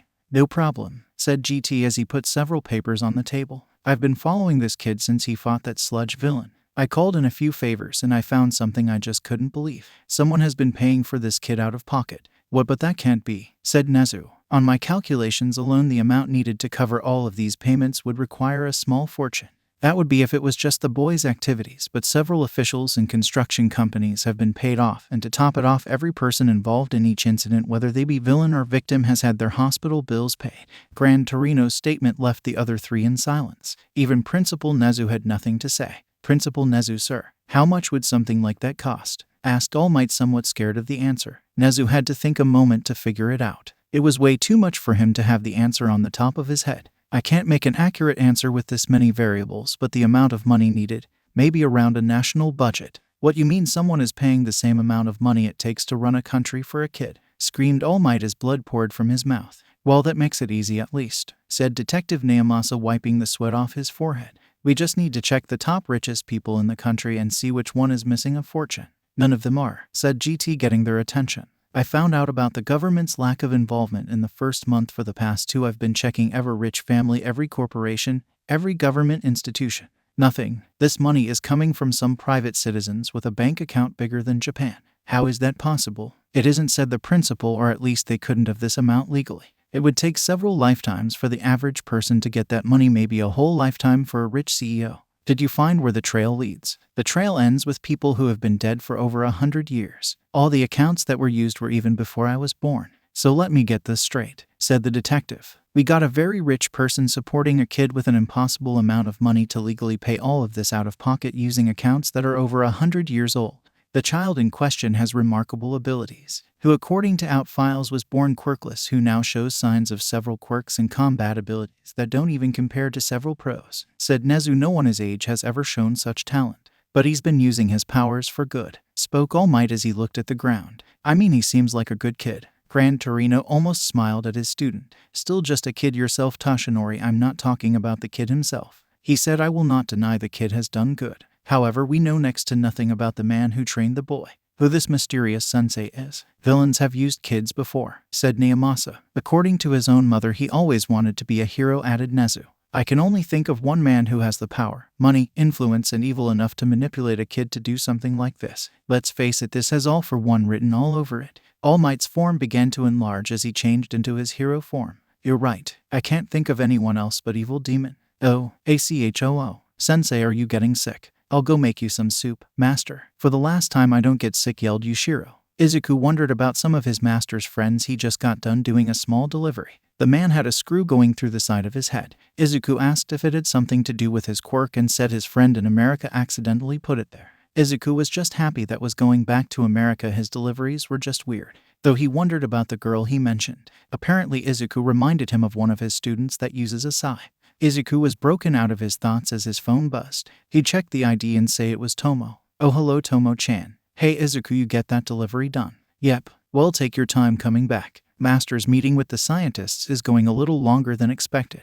Apparently they really want him to be a part of some program on Island, but they don't want to give out all the details. That will never work out well. Izuku knew how much his teacher hated working on a project if he had no idea what exactly it's for. Anyway, dinner gonna be late, so if want to get snack on your way back, go for it.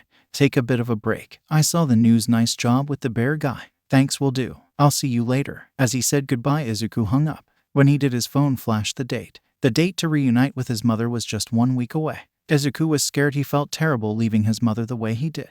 He made his decision and he was going to have to live with it, but none of the secrets or training he learned were a good enough excuse leaving his mother the way he did. He knew she was doing okay. His teacher sent one of his cats to watch over her. The cat comforted her, made sure she got to work on time, and also accidentally sits on her phone and dials Mitsuki's number whenever she's feeling down. Though it didn't make him feel any better. He knew he was really the only one in her life. His father only called after he saved Bakugo. The only thing his father has really done since he left was send more money to his mother. Though his mother stayed strong, and from what the cat has informed us, she was preparing for his return. He still wondered how his sensei taught a cat how to use a phone, or even type for that matter. Don't worry, there will be more crying than there will be yelling. Izuku froze as he turned his head to only find a very cute girl in a pink Hiyori right in front of his face. When did this girl get so close? I didn't hear her or sense her at all. Who is this girl? Thought Izuku as he got a closer look at her. Wait, I know this girl. Are you Tanjiro's sister, Nezuko? She smiled as she looked at Izuku fondly. You really are like my brother. She then turned and began to walk down the street. Come, there is someone in need of you. Izuku didn't hesitate and began to follow her down the street, ignoring the onlookers and fans. I wonder, can they see her, or is it just me? As they turned down into an alleyway. As they delved deep, Izuku was wondering who she had asked him to help. She then stopped. Izuku looked around and couldn't see anyone in sight. He was about to ask when she kneeled down to a cardboard box and slowly opened it. Izuku was surprised to see a small girl with white hair, red eyes, and a small horn on her forehead.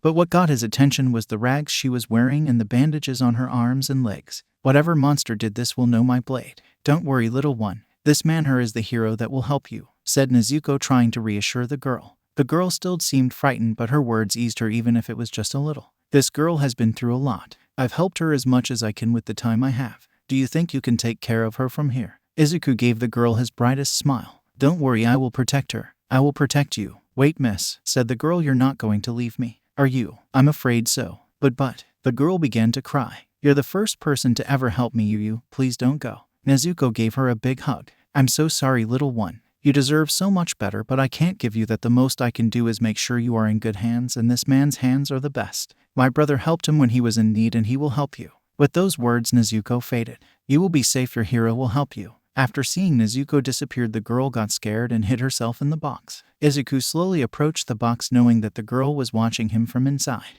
Hey, don't worry, I don't know who did this to you, but I promise I won't let them hurt you again. She didn't respond. She just continued to watch him from the cracks between the cardboard slits. Come on, I know some place safe where we can go. So how about you come out of that box? No, yelled the girl. Nezuko said this would keep me safe. It keeps me away from them. It keeps others from my curse. They can't find me in the box. Okay. Did Nezuko tell you the box was safe like the one she had? Asked Izuku. Remember the tale of Nezuko? Yeah, she said, opening the box slightly. Did you know her? In a way, yes, I do know her. She had a wooden box that kept her safe while she traveled with her brother. Oh, I have an idea, we'll just take the box with us, he said as he grabbed the sides of the box. Ready, 1, 2, 3. As he lifted the box with girl inside. Can you tell me your name? My name is Iri. My name is Izuku Midoriya. Are you hungry? Oh, every person who was in the McDonald's went silent as they saw the now famous Demon Slayer walk into the fast food restaurant talking to a box. He put the box down onto the table and ordered a chicken sandwich and some apple slices.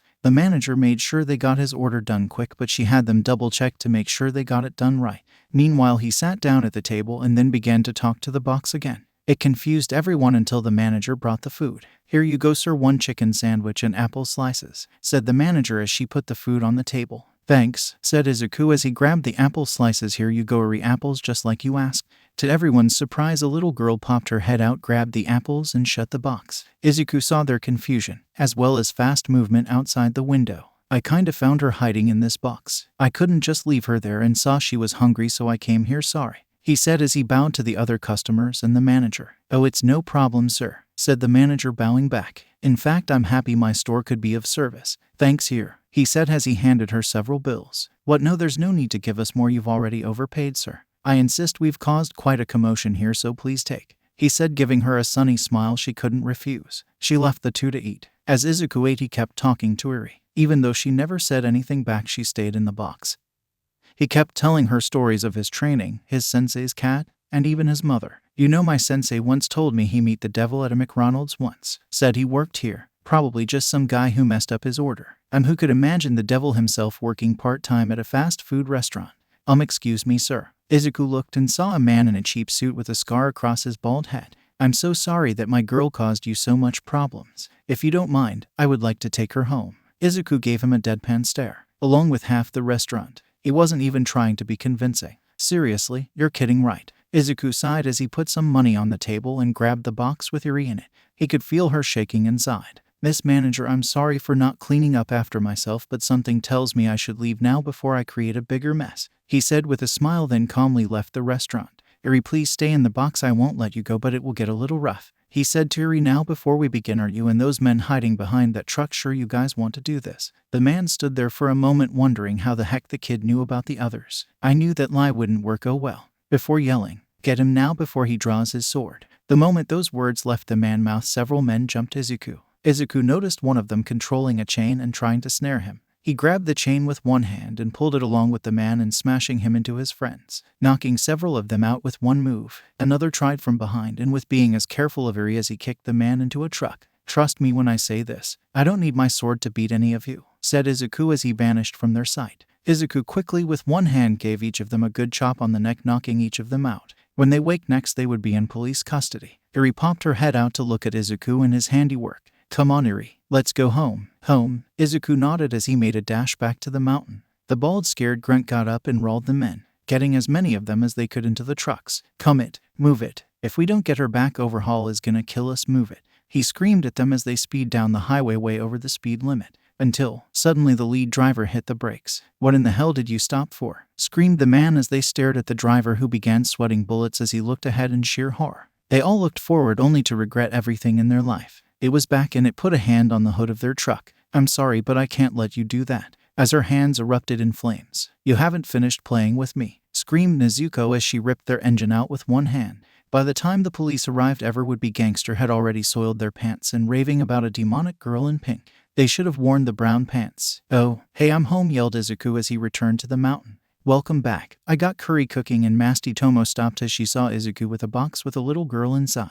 "Master, Izuku kidnapped a girl." "I didn't kidnap her." Yushiro walked into the kitchen. "Okay, what's going on here?" After seeing the girl, Simple raised an eyebrow. "Well, this is unexpected." "Sorry, Sensei. I know this is unexpected, but I have good reason to bring her here. She needs help." "I can see that. She seems frightened half to death just by looking at us." "Aw, don't worry, cutie. We're all friends here," said Tomo as she reached to pat the girl's head. She stopped as her face twisted with horror as every single one of her instincts screamed at her to stop. She quickly backed away. "What the hell? It's her quirk," said Yushiro, keeping calm. "Her quirk is going out of control." "Izuku, why exactly did you bring her here?" "I'm sorry, sir. I didn't know about her quirk." "It's well. Eri, tell him who brought me to you." Eri was quiet for a moment. "It was Miss Nezuko." Yushiro could help but be shocked. Izuku forgot with how much his sensei tried to be stoic. That even he can be shocked. "Izuku, you said brought to her by someone." "It was her, sir. Pinkiori, and matched the photos perfectly. Nezuko brought me to this little girl." Yushiro up to the little girl and put his hand out. "Don't," warned Eri, almost jumping out of the box. "If you do, you'll die too. My curse will kill you." Yushiro gave her one of his rare smiles. "Don't worry, little one. It takes a lot to kill me, and I'm very familiar with curses." As he put his hand on her head, Eri was surprised when nothing happened when he petted her head. Both Izuku and Tomo knew he was doing more than just comforting the girl, and it showed as his eyes began to narrow. "Tomo, make sure you make extra for dinner." Izuku, prepare an extra bedroom for Eri. As he grabbed the box with Eri, he saw Eri become scarred. "Eri, I promise that I won't hurt you, but I need to make sure your quirk doesn't hurt anyone. You can make it so I don't hurt anyone anymore." "I will try." As he took Eri to the medical wing of the mansion, Izuku made sure the room next to his and Tomo's were set. He even found Tomo's old pajamas. She said Eri could us. He returned to see Tomo finish dinner when Yushiro came back with a tired Eri, with no box this time. Both Izuku and Tomo wanted to ask questions when Yushiro mouthed after dinner. The four had a peaceful dinner. Shortly after dinner, Eri fell asleep holding Izuku. Tomo took he and changed her before putting her down to bed. They looked to see a peaceful sleeping Eri in her bed before closing her door. As they went back to the living room, Yushiro let out a heavy sigh. "That girl has truly experienced hell." "What do you mean?" asked Izuku as Tomo brought tea. "For starters, she's been killed several times." Crash. Tomo dropped a teacup. Izuku couldn't help but notice she was shaking. "I'm sorry, sir, but could you repeat that?" "She has had a bit of a similar experience like you, Tomo." Tomo put everything down as she took a deep breath. "Okay, I'm good. Please continue, master," she said, forcing herself from shaking. Izuku grabbed the teapot and poured everyone a cup. Yushiro took a drink before he began retelling his experience of the child's past. "When I was putting her quirk under control, I took a peek into her mind and into her memories. For starters, some way her parents were related to a villain, a Yakuza member to be precise. When her quirk activated, revealing it to be some sort quirk that could rewind an organic being to a previous state. I believe one of the Yakuza members then gave her a quirk enhancement drug, thinking it will give him some sort of fountain of youth. In the end, it made her quirk go out of control. She undid the man into nothing. After that, she was taken by the head of the Yakuza. That's when the nightmare began. Calling it torture would be too easy. They discovered her blood holds her quirk. The blood has been key to their quirk enhancement drugs. It increased their performance tenfold.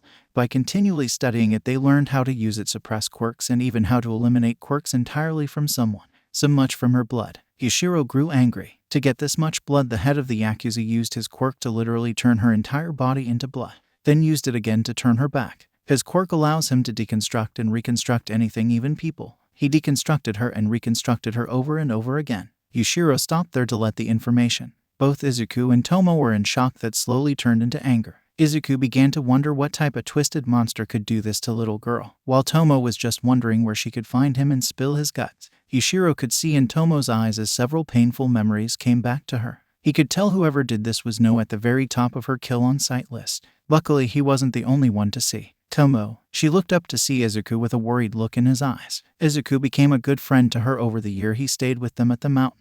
He was now like a little brother to her. She couldn't stay mad, not with that worried look of his. She took a deep breath and suppressed the bad memories and reminded herself this is about the girl. "Master, is Eri going to be all right?" "It's hard to say. Physically, she will be fine after a few days of rest. Mentally, she will have to live with the scars that have been given. The most we can do is help them fade so she can smile and have a bit of normal life. Though her main problem that we need to solve is one that I have never seen before." "What do you mean, sensei?" "It may even help her mentally, but the biggest problem she has is her quirk. He paused. Please explain, Sensei asked Izuku if there's any way we can help her. I would like to help. He's right, we have to help, said Tomo, agreeing with Izuku. Don't worry, we will help her, and I was getting to that. You see, the problem with her quirk is that has been mutated too much. I don't think the man fully understood what he was doing or even cared for that matter. You see, she is still just a child, her quirk is still developing, and the man kept destroying her and recreating her. Add drugs and whatever other chemicals they were pumping in her have changed her quirk. It's mutated it, making it volatile and uncontrollable.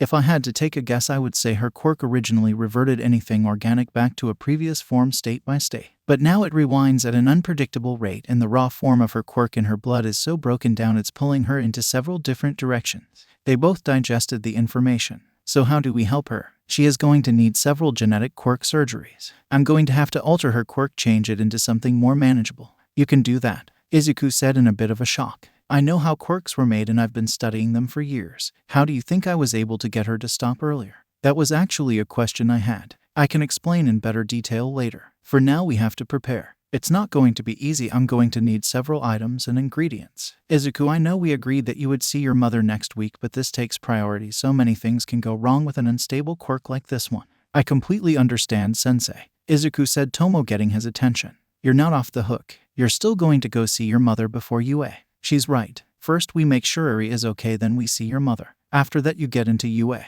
said Yushiro, finishing his tea and giving them a look filled with pure rage. That's when we hunt down whoever did this to Eri and show them our fury. Eri, for the first time she could remember, slept peacefully. It was strange and foreign, but she liked it. She was safe, though that didn't stop her from panicking when she awoke in an unfamiliar room. She calmed down when the memories of the previous night came to her. She didn't know what to do. They were nice to her, but the Yakuza would come looking for her. Chisaki would come, and then the nice people would die because of her. Eri then began to wrap herself in the sheets, wanting to return to her peaceful slumber. Are you still tired? I can come back later. Eri then saw Tomo looking over her with a big smile on her face. Eri didn't know what to say. She wanted to say sorry. She didn't want anyone else to die because of her. That's when another part of her decided to talk. GGGRRUL. Well, it sure sounds like someone is ready for breakfast, said Tomo as she picked Eri up. Eri tensed up a little but soon relaxed to Tomo's gentle touch. How do pancakes sound? What's a pancake? Super yummy food you're going to love. They soon made their way towards the living room, where they found Yushiro watching the Izuku train in the courtyard. Good morning, Tomo, Eri, said Yushiro without taking his eyes off Izuku. Don't forget to watch your stance. You're going to lose power if you don't get a good stance for the breath of the earth techniques. Yes, Sensei. Morning, said Izuku, not looking as well. Morning, said Tomo. Morning, said Eri in a small voice. Can you see us? HHMM. No, he's most likely using his other senses to tell where we are, said Tomo as they watched Izuku for a minute. Would you like to stay and watch? Eri was a little surprised. She wasn't used to getting asked what she wanted. She was honestly afraid of answering, but nodded. Okay then. You can stay here with Master Yushiro while I go make breakfast, she said as she put Eri down right next to Yushiro before going to the kitchen. Eri sat there quietly watching as Izuku ran through several drills as Yushiro gave him some advice every now and then. Eri was still scared to say anything or to ask anything. She just stared at Izuku and glanced at Yushiro every minute or so. I can't give you a proper answer if you don't ask a question. Yushiro smiled at Eri. I will try to answer any questions you have to the best of my ability. What are you going to do to me? Well, with your permission, I would like to help you and give you a permanent fix to your quirk. You can help me. You can take the curse away. Yes, I can help you. I'm very familiar with quirks, and I know a way to turn your curse into a gift that you can use in any way you so desire. But I would like your blessing to do so, he said with sincerity. Eri almost couldn't believe it. It was almost too good to be true. Why? Why would you help me? Eri, I know I might not look like it, but I've been around for a very long time. During that time, I've seen people happy and I've seen people suffer. I have suffered as well, so has Tomo and Izuku. An old friend of mine showed me that people can be happy, that they can become better no matter what life has thrown at you. You can still turn it around.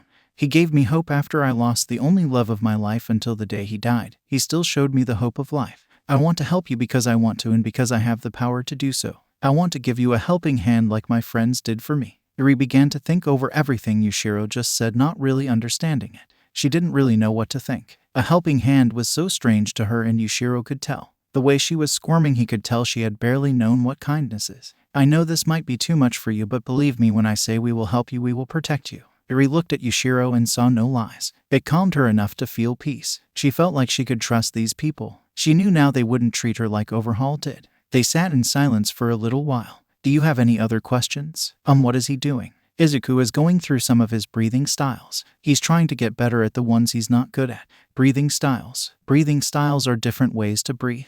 Depending on how you use the breathing style changes the way you fight and the fighting style used. It was the main form of combat used by the Demon Slayers. What's a Demon Slayer? Heroes who fought a secret battle against monsters that threatened many people. They had made many sacrifices to do so. They won in the end, but since many had no idea what they were doing, they became lost to time.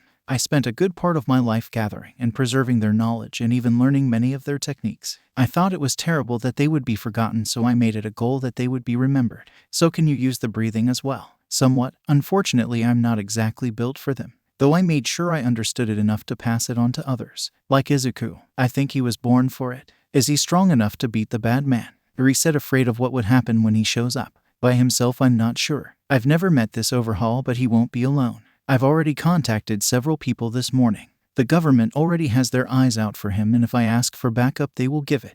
Government. That's the people in charge of Japan. Asked her. She didn't know exactly what it was, but she knew Overhaul didn't like them. You work for them? No, I work with them. You see, years ago, as technology advanced, it became harder and harder to hide, and I didn't want any of my hard work to go to waste. I thought it was high time I introduced myself to the government after I showed them the truth of the Demon Slayers and the benefits of my advanced knowledge in science and technology. They agreed to make a deal for me. They helped me keep the knowledge of old safe and help keep me hidden from others, and I would help them on certain projects that I would agree upon. I learned that I would need something to occupy my time before I went crazy with boredom. Though when quirks first started to appear, things got real busy. It's been that way for a while. Eventually, I became acquainted with quite a few people of power around the world that are willing to help me, and in turn I've helped them one way or another. Yuri stayed quiet after that, mainly because she had no idea how to take the information. Even Yushiro had to admit that was quite a bit of information for someone so young to take. But he wanted to be honest with her so he could build a bond of trust. Even though she may not be able to understand everything he was saying, she could at least tell he wasn't hiding, was about to say something to make it easier to understand when Izuku finished his drills. Morning, Yuri, did you sleep well? He asked. Yuri nodded as her stomach growled. Sounds like someone wants breakfast. Is Tomo making food? I believe so, said Yushiro, checking the time. Though I have to say she is taking a bit longer than usual. Breakfast is ready, yelled Tomo from the dining room. Well, speak of the devil. Come, children, let's get some food, said Yushiro as he took Yuri's hand and walked her to the dining room, only to stop as he entered. What's wrong, Sensei Wo, said Izuku as he saw it. Tomo, what is this? It's breakfast, master, said Tomo, wiping the sweat from her forehead. This is enough for an army, he said, pointing to the mountain of food on the table. Or Godzilla. Izuku could only stare at it. There's pancakes, waffles, omelets, bacon and eggs, so much more. I don't even know if we can eat all of this. I'm sorry. I wanted Yuri's first breakfast to be special, so I just started cooking and kinda didn't stop, Tomo said, Yushiro pinching the bridge of his nose as he was lost for words. Oh, come now, Sensei, at least we now have enough here to find something Yuri would like. Right, Yuri. Munch. The three look over to see Yuri at the corner of the table eating an apple from the fruit bowl. It would seem that our new friend's hunger has gotten to her, said Yushiro. Come on. This food isn't going to eat itself. Oh, to say Overhaul was pissed would be an understatement. First he lost her, he went on a high, men dropped her when he apparently saw some sort of demon girl in pink. Still trying to figure out what that was. The brat known as Demon Slayer took Yuri and with little effort beat several of his men who were now arrested. Overhaul tried to bribe the officers to let them go when the government stepped in.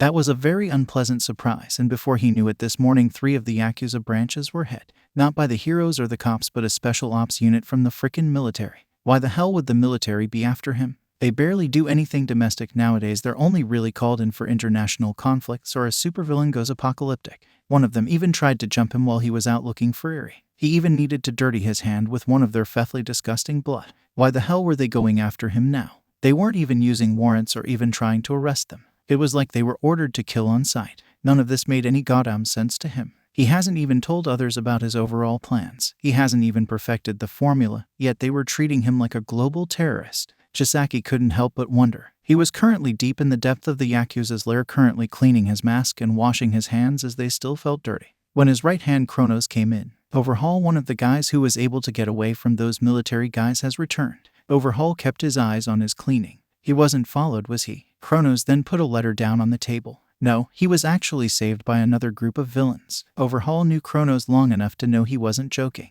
He put his rag down and picked up the letter and began to read it. The League of Villains. I've never heard of them. Neither have I. They seem to be new, and it appears they know a thing or two about this Demon Slayer kid and what to do something about it. Overhaul put the letter down. So they want our help and it seems they want to talk to us as well. Would you like to give them the usual response, meaning to go and tell them to shove it?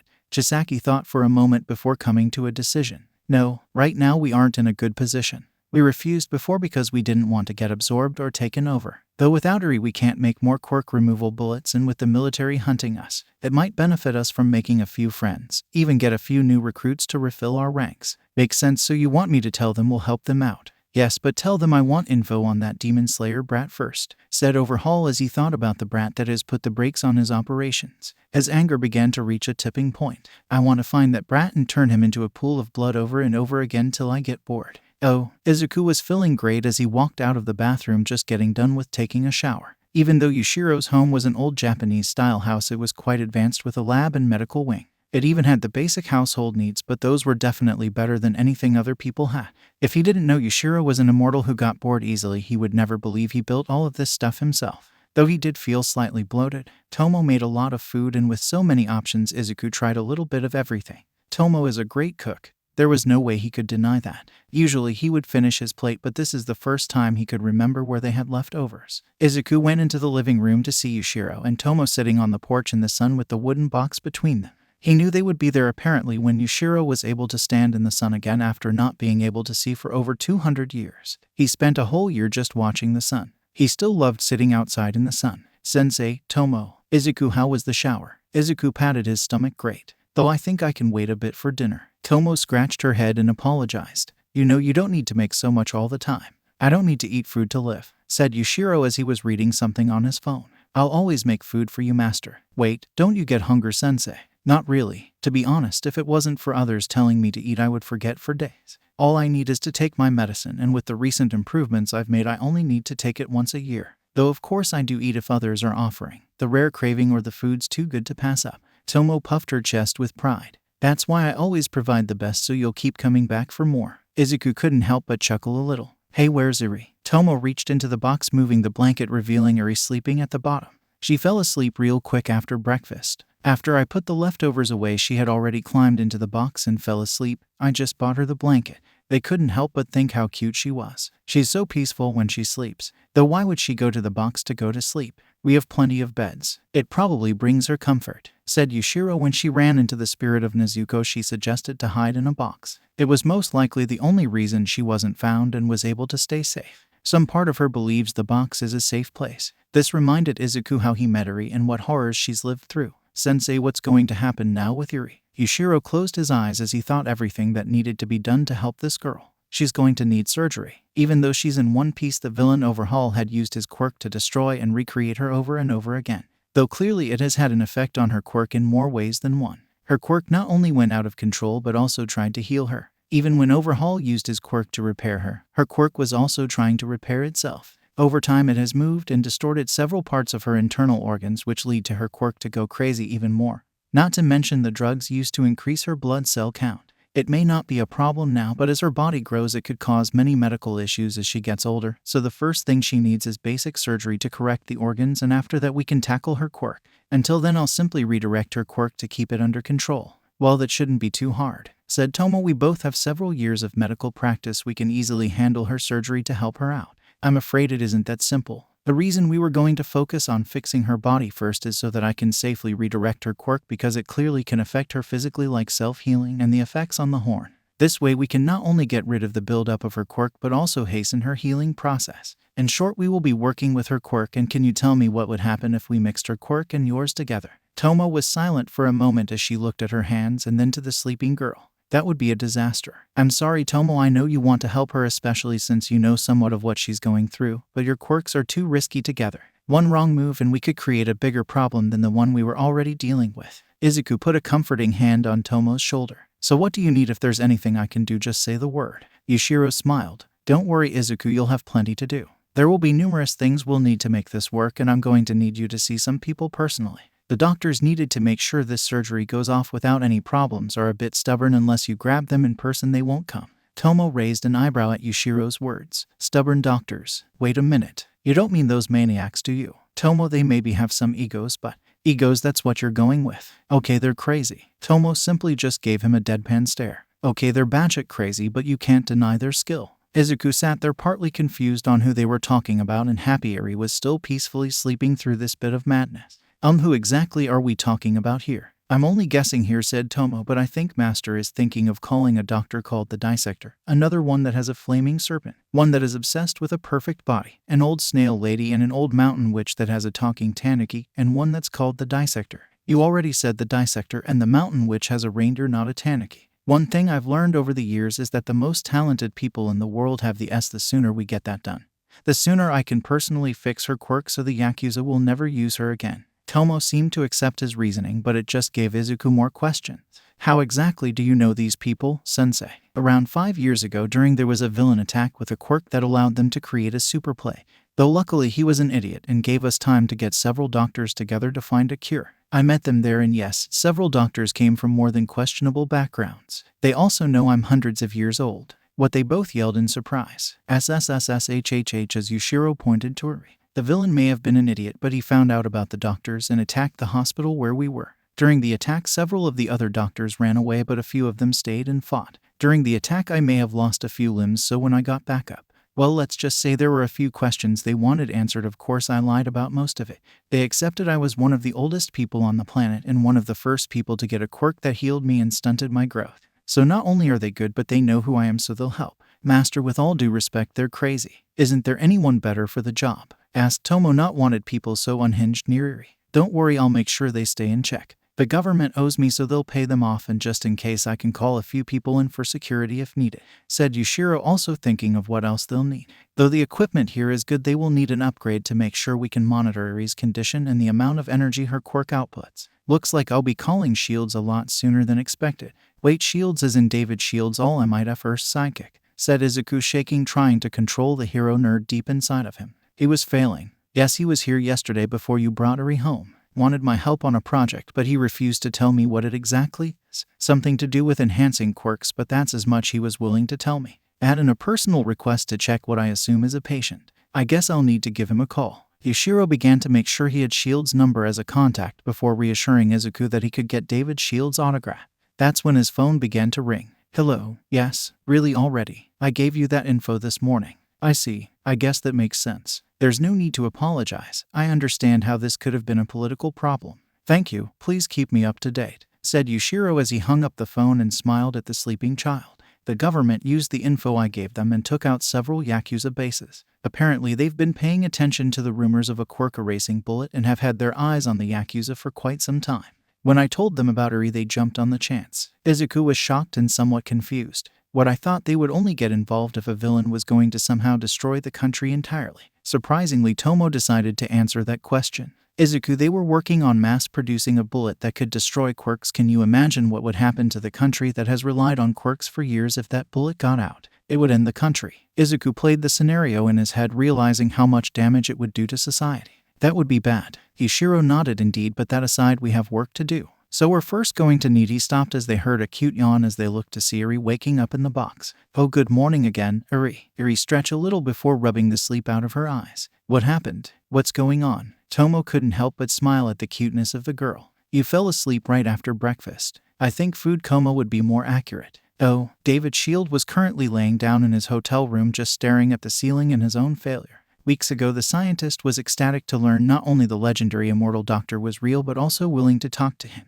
He had come all the way to Japan to ask for his help. He wanted his help into finding a way to increase the power of a quirk, but the immortal said no even when David said it was for a hero. He had also figured out that the immortal Yushiro had somehow unlocked the quirk to the new hero Demon Slayer. But the second he asked about it, Yushiro was silent, and David could tell he was making Yushiro angry. He then informed him that he's willing to help with projects that will help society as a whole and will not help any personal project without being given proper information. Even though this doctor was a secret himself, he couldn't reveal his friend's condition. In the end, he had gotten nothing. He was now just waiting for his plane later tonight to take him back to Island and back to his daughter Melissa, who has been calling him over and over again. David had already deduced his assistant had told her that something had happened.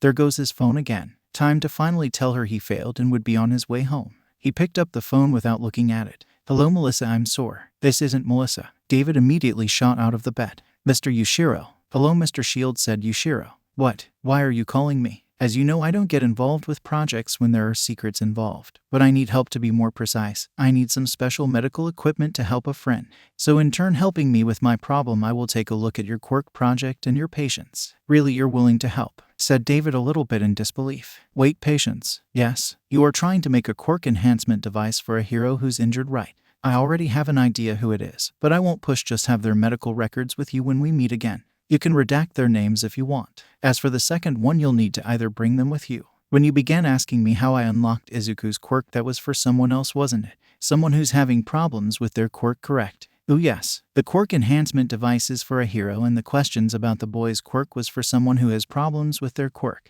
David never mentioned anything about Melissa being quirkless. He had done some research and saw that Izuku was medically stated to be quirkless. He had hoped that Yushiro could somehow give Melissa a quirk. He knew how much she had looked up to All Might and how much she wanted to be a hero. Every time she came up with some new invention, she always mentioned she wanted to see in action helping heroes, but he knew she wanted to use them herself. He knew he could have mentioned her to Yushiro, but was afraid since he knew how well quirkless people were treated.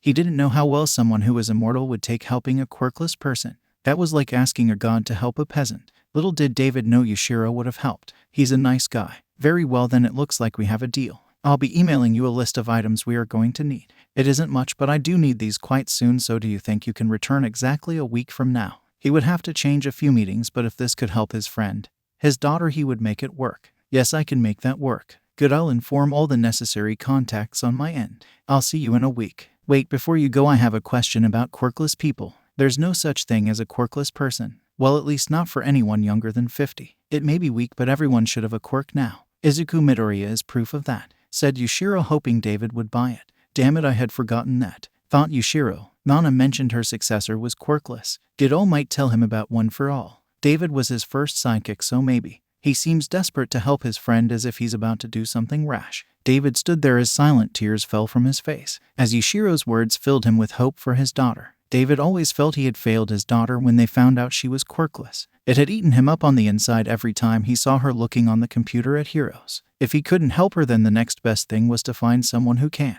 "I see, thank you so much. It's fine, we'll talk more next week," said Yushiro as he hung up the phone. He's definitely a smart one. I'm going to need to come up with some solid lies for him to get him to stop digging into the origins of quirks. David's smile keeps growing as he may have found a way to help two of the most important people in his life.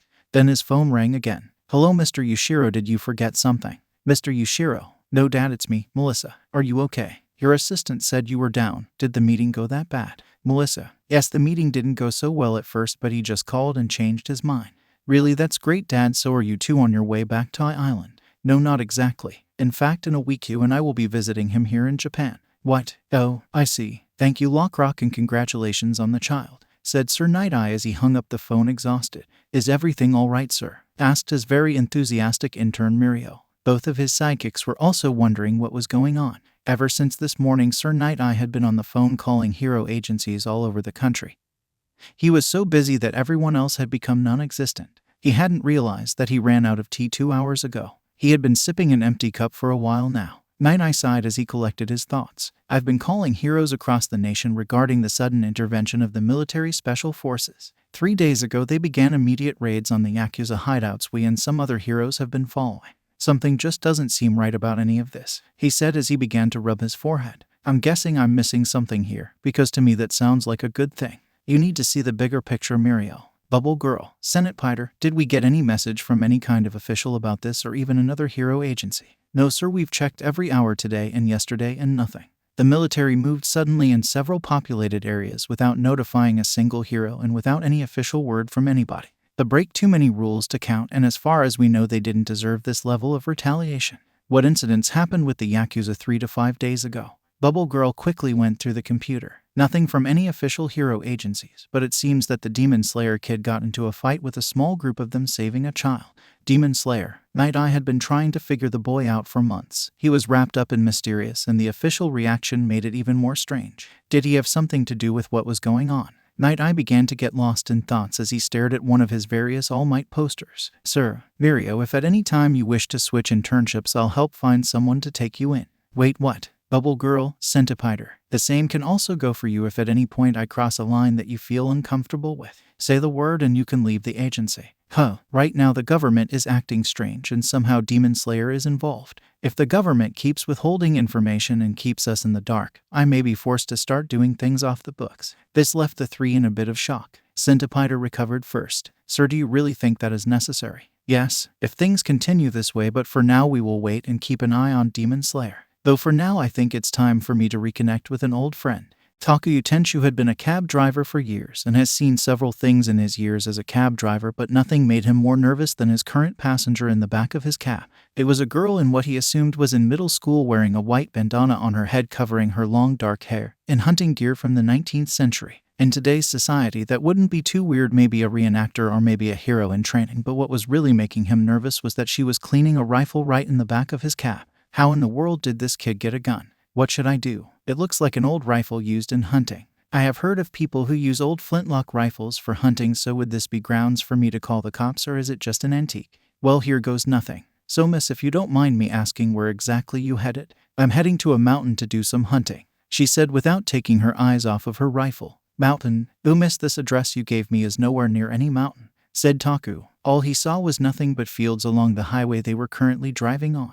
A few trees here and there, but no mountains. No, you are going the right way. I apologize if this is a little confusing. Usually I would run the whole way there as a form of training, but I want to save my strength for the hunt, she said as she began examining her ammunition. Hunt? What exactly will you be hunting? A dangerous prey. Maybe the most dangerous. She grinned as she looked out the window. The turn is coming up, by the way. Right. Soon the cab turned down a long dirt road that ended with a group of trees. Thanks for the ride, mister. Here, keep the change. Taku took the roll of cash, which was easily double the amount the trip actually cost. He was about to protest the amount, but she had already stepped away from the cab. He watched as she disappeared into the trees. Yeah, I'm definitely gonna need to tell someone about this. Oh, the girl continued to walk until she exited the group of trees where she saw the mountain ahead of her. She began to walk up the mountain as she tried to calm herself. 6 months I've been waiting for this. I need to calm down. I've barely climbed the mountain, can't get too worked up before the hunt begins. She continued to walk up the mountain for a while until she saw her destination in sight,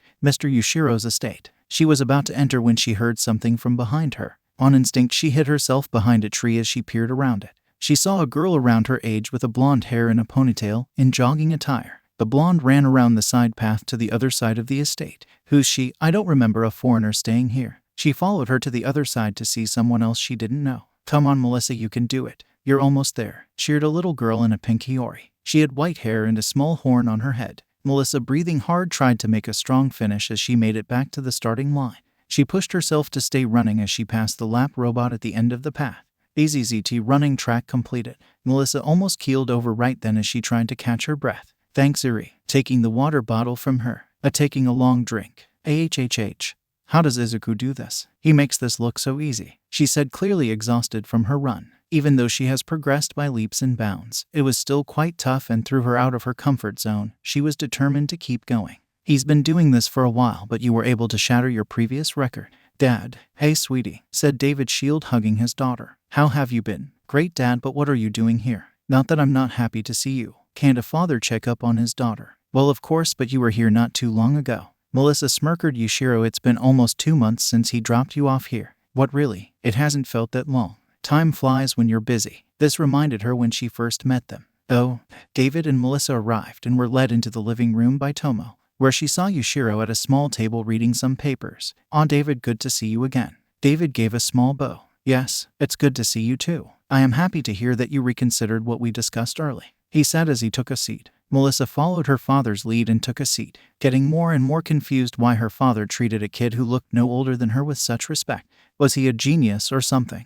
And who might this be? Oh, my apologies, sir. This is my daughter Melissa. Hello, she said, a little nervous. Greetings, Miss Shield. She had already said hello and was confused on what to say next. Tia's day was getting weirder and wider for her. First her dad takes her to Japan, then to a mountain that she could have sworn wasn't there a moment ago, and now she is sitting across the table from a strange kid. Is something wrong, miss?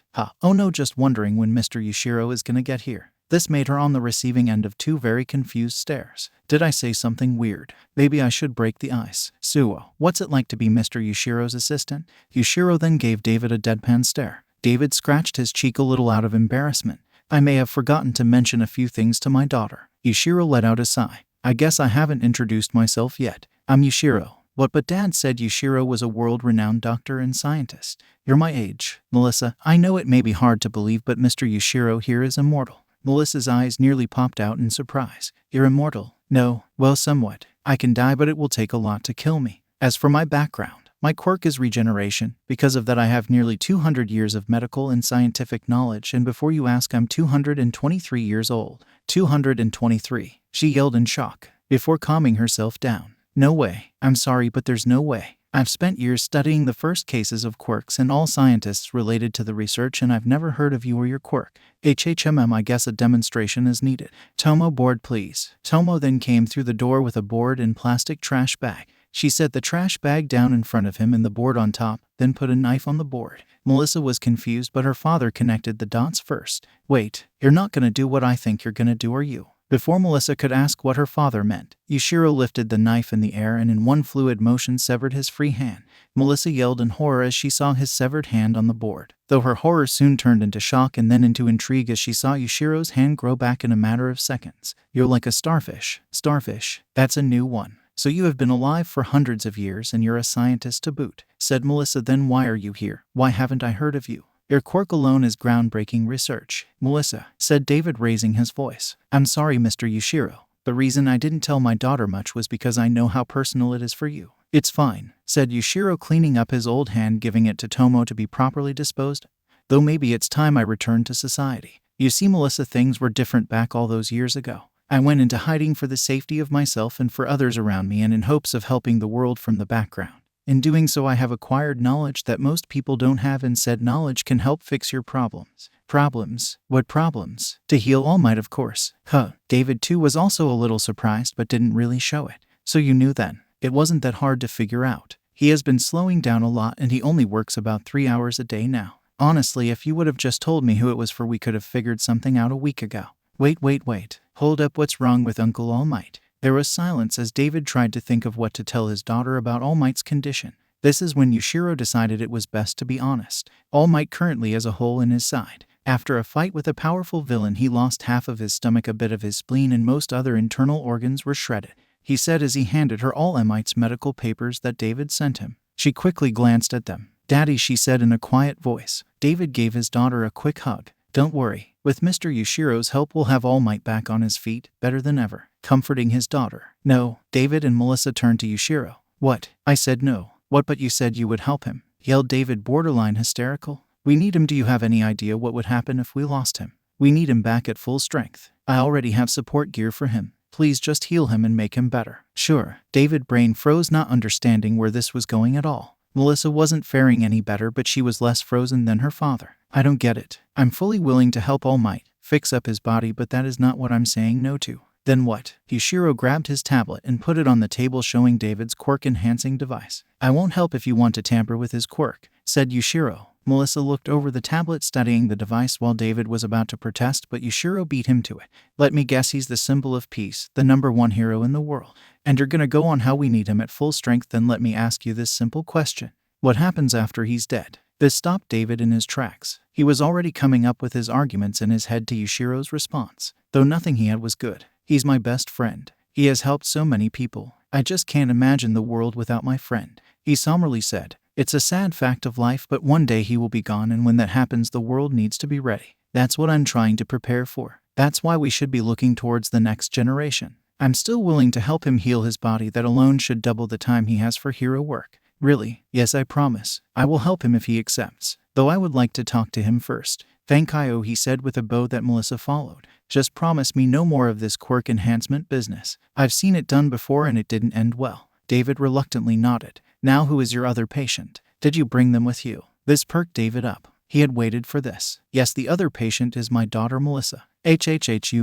Daddy, I'm fine. I'm not sick or anything. The doctors back at Island gave me a clean bill of health, she said, a little shocked. Yushiro, you said over the phone that there weren't any quirkless people anymore, but the doctors said my daughter is quirkless. Can you prove them wrong, please? Okay, he said, but inwardly he was cursing himself for not thinking this was a possibility. The quirkless factor wasn't for All Might, but for Melissa. Melissa quirkly gathered all the information in her head on what this was about. What are you saying I could have a quirk? Of course you do, said Yushiro, not missing a beat. I'm this far, time to dive deeper into the rabbit hole, he thought as he stood up. Please stand up. She did so. David, remind me, what was your quirk again? David showed him his hands and his fingers bending in odd directions. Bending fingers. Okay, we'll start there. Melissa, please show me your hands and arms. Good, something I can work with, he thought as he began to examine her hands. Melissa, what form of physical activity do you do?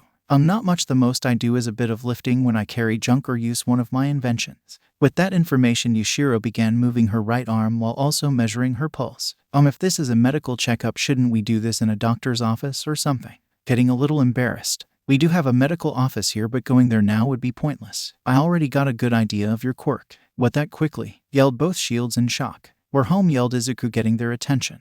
The three then hear a small padding noise in the hall. They then open the hall door to see Izuku and a very excited Eri talking to Tomo. It was so fun. We ran the mountain, then to the fields, and then we ran back to the peak of the mountain and ran on some fluffy clouds, said the excited child. Piggyback rides are so much fun. Yushiro walked up to them. Perfect timing. Izuku, I would like you to meet David Shield, said Izuku, somehow materializing his notebook. You're All Might's first sidekick. He disappeared only for Yushiro to catch him by the collar of his Hiyori. You can fanboy over him later. Right now I need you to prepare the running course outside, he said, letting the fanboy go. Tomo, I need you to outfit Melissa here with some workout clothes and a heartbeat monitor. Yes, master. Oh, and if you wouldn't mind, on your way, drop these files off in my office. You can just put them on my desk next to the wisteria plant. For a split second, Tomo's face was stunned before she bows. Yes, sir. Before taking Melissa to get changed, as the others made their way outside to the training grounds. No noticed Tomo's reaction but Izuku, who made a mental note to ask his sensei later. It didn't take long for Tomo and Melissa to come outside, now sporting running top and shorts and her hair in a ponytail.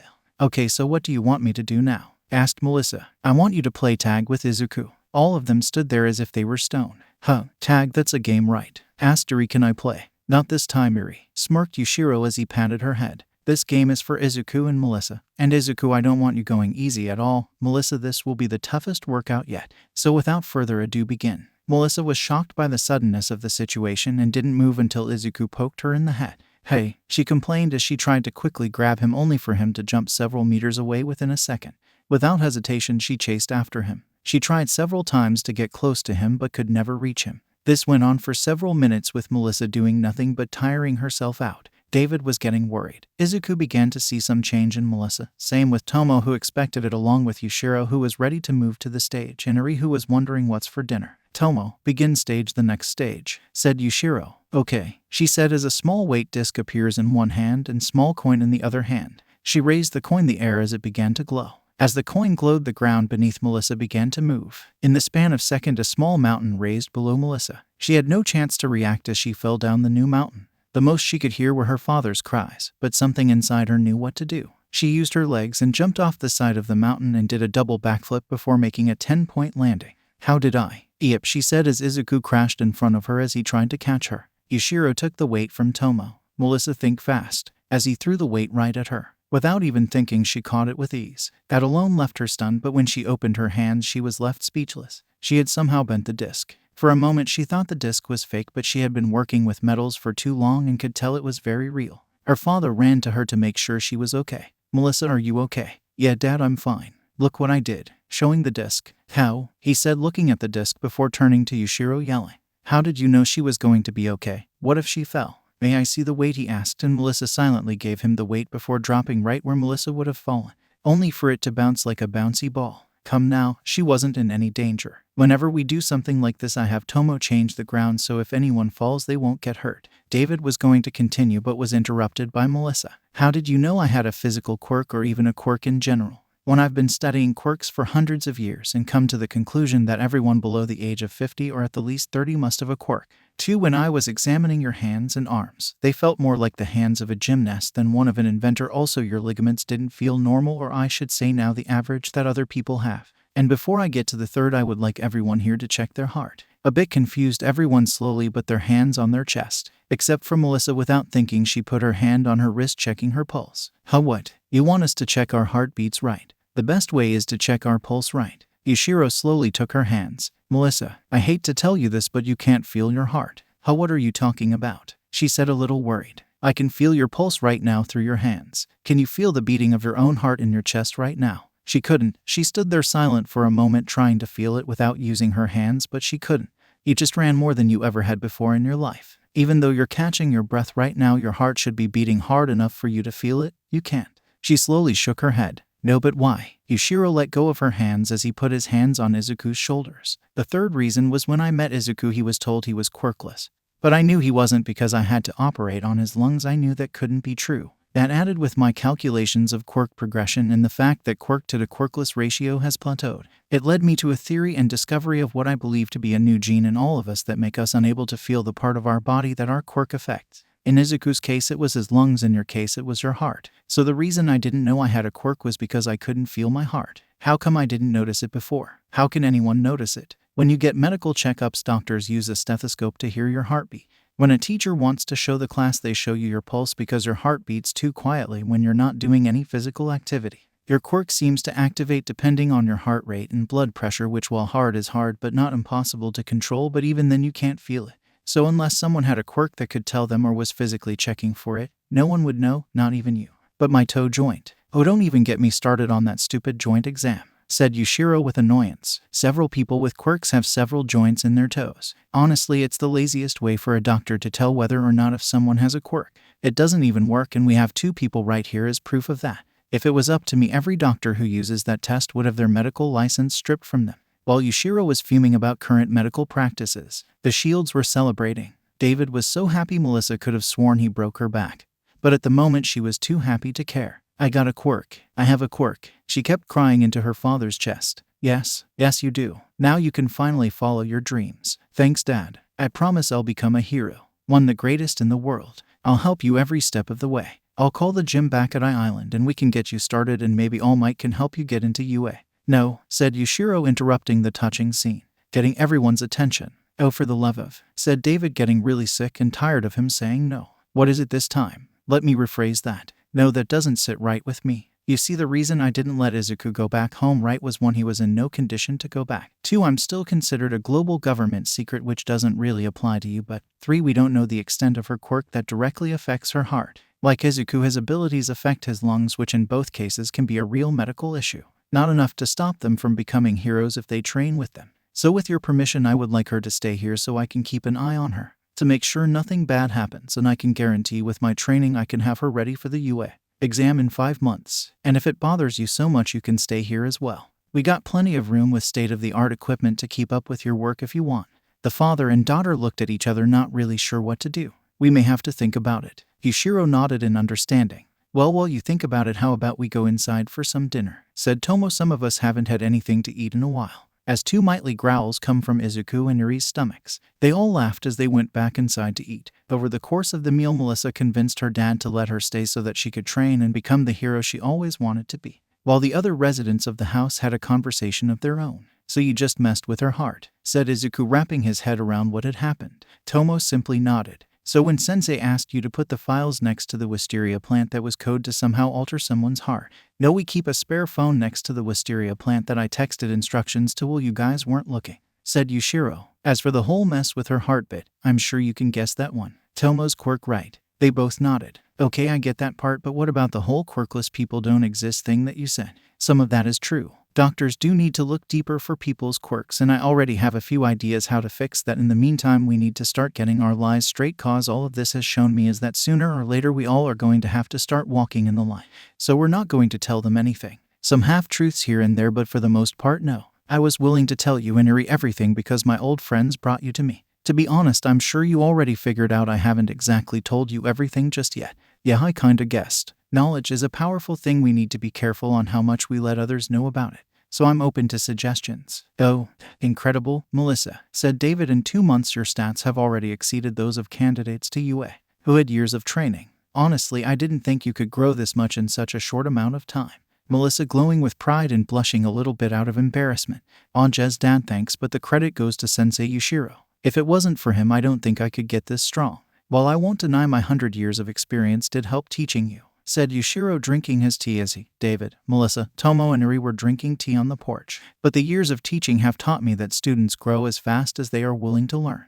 You're definitely determined to learn, that for sure. Unbeknownst to most of them, a girl with a rifle was watching them, waiting for her prey to show. "Hey guys," yelled Izuku, getting back from a delivery. "I'm home." "Izuku Onii-chan," yelled Eri. "Izuku, we're over here," yelled Melissa. "We're having tea." "Oh hey Mr. Shield," said Izuku, running to his friends. "How are you?" Here to Vis, as he was about to get the porch, he ran face first into an invisible wall. "Izuku," said both Melissa and Eri, as they and David stood up to check on him, only to find the wall separating them from Izuku. As Izuku was getting up, before anyone could question what was going on, he heard something. A click. Boom. As an explosion hit the invisible wall, covering the outside with smoke. "Nice call on the invisible wall," Tomo said, Yushiro drinking his tea calmly. "Thank you, sir." "What's going on?" the three screamed while wondering why they were so calm. "Don't worry, she won't hurt us."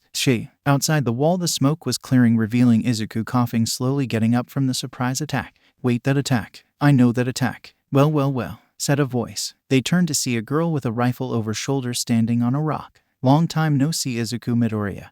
Or should I call you Demon Slayer? Yaeryoshi." He grinned. "It's time for round 2, Izuku. Next time, round 2 or 3. "Wait, what are you doing?" asked a frantic Izuku, trying to get a grip on the situation. "What does it look like?" said Yi, jumping down from the rock. "I came here for a rematch," raising her rifle at Izuku. "So come on then, let's do this." While Yi was threatening Izuku, Eri, Melissa, and David were getting a little worried about the whole situation. Seeing this, Yushiro decided he should step in. "Tomo, bring the wall down for a second." Tomo complied and followed her master out towards the two. "Yi, it's good to see you again." "Hey old man, how's it going?" "Not too bad, but I'd wish your surprise visit didn't scare our guest over there." Pointing to the others. "Was the sneak attack really necessary?" "Hey, he started it," she said, pointing at Izuku. "What?" Before he remembered how their first fight started. "That was an accident. I didn't mean to crash into you." "Bull, you jumped right in and went for the kill." "No, I didn't." "Yes, you did." As they began arguing back and forth, Melissa tapped Tomo on the shoulder. "What are they talking about, and who exactly is she?" Yushiro answered. "She's the daughter of my former bodyguard. They come by every now and then. Though 6 months ago the two agreed to have a friendly spar after Izuku got done with a delivery I asked of him." "Okay, so what happened?" Tomo chuckled a little. As per usual, Izuku got into a fight with a villain and was running late. So when he rushed back, he kinda forgot to look where he was going and crashed right into Yi. She didn't take it well and began firing at him the second she stood up, said Yushiro. Though in the end Izuku won and she lost. That's when she vowed she would return to defeat him someday, and it looks like today is that day. Yushiro watched the two squabble a bit before stopping the farce. "Okay, that enough, stop both of you." Izuku and Yi immediately stopped arguing, while Yushiro was thinking how he wanted this to go. "Sir, do you want me to delay dinner?" "Wait," said Yi, "I want my rematch." "Yi, the rematch can wait," said Izuku, getting a little annoyed. "I'll go help set up dinner." Izuku was about to go inside and help Tomo, only to be stopped by Yushiro. "A dinner and a show, that sounds like a lovely idea." SENSEI. "Yes, sure do." "Oh, before I forget." She pulled out a letter, handing it to Yushiro. "My dad wanted me to give this to you. Better give it to you now before we get started." "Hold it," said Yushiro, putting the letter inside his kimono. "Tomo, set up dinner on the southern side overlooking the mountain.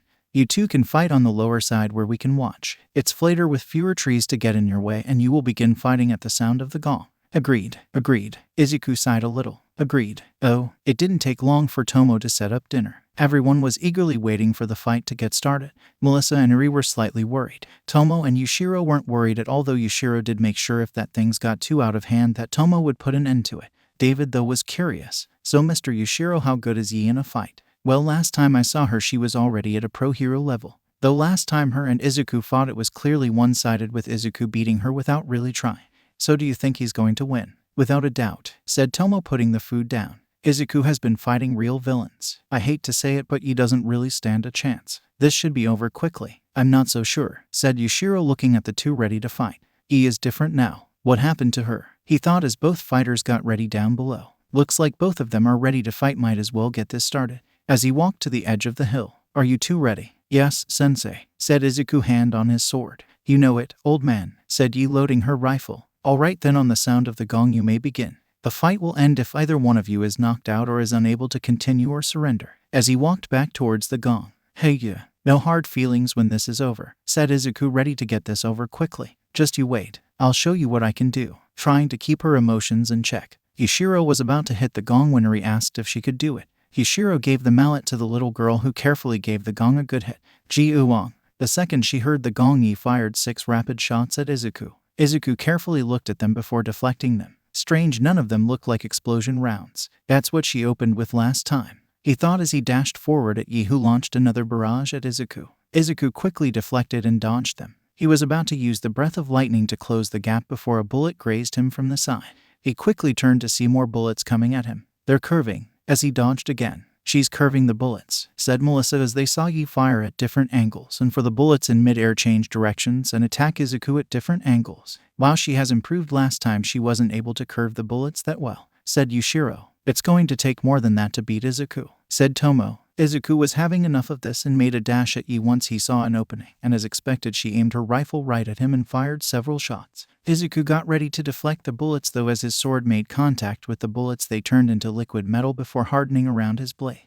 What, he yelled, forcing to lower his blade as it began to weigh a lot more. She melted the bullets, weighing down my blade. When could she do that? He quickly put his thoughts away and tried to move, only to look down and see his foot stuck to the ground with metal. When did she? Gotcha now, said Yi as she fired more rounds at him. This time the bullets had a distinctive red glow. Explosive round, gritted Izuku. Breath of flame. Izuku quickly used the flame to melt the metal on his blade and foot, before using it to counter Yi's exploding bullets, caused the area around him to be covered in smoke. Yi knew he would come out running and have her rifle pointing at the smoke ready for him to come out. She waited for him to make a move. She waited and waited until the smoke finally cleared. What? Where is he? She quickly scanned the area. He didn't dash out of the smoke from any direction, and he doesn't have any ability to go underground, so above. As Izuku came down fast as she brought her rifle up to intercept, but Izuku was faster and with the tip of his sword deflected the barrel of her gun. Izuku was about to end the fight when suddenly she stepped forward and blocked Izuku's blade with her own.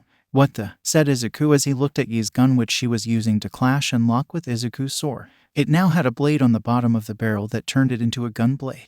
Didn't see that coming, did ya? Said Yi with a cocky grin. Well, you're not gonna see this either. Bang! As Izuku felt the kick directly to his head. Izuku barely had time to see Yi's smoking foot hitting him in the face. Shit, I really did underestimate her, thought Izuku as he disengaged and ran for cover. The others above stared in shock as they saw Izuku run for cover. Wow, how did she do that? Asked Melissa. Was that some sort of equipment? Like a gun on the bottom of her foot? Like a witch? Asked Eri. Not all witches have guns on their feet, Eri said David, but if I had to guess, it's her quirk, isn't it? Yes, said Yushiro, not taking his eyes off the battlefield. Her quirk, strange metal. Ryoshi quirk, strange metal. He can produce a strange metal substance from her body that she can control. She can make it bouncy like rubber, hard as steel, or ignited it, causing it to explode. She can even change its shape. The only problem is she can make a lot of it at one time, or else she begins to hurt herself. So she can only make small objects like bullets or a large knife. Wait, I thought she could only produce and control only a bit of her metal at a time.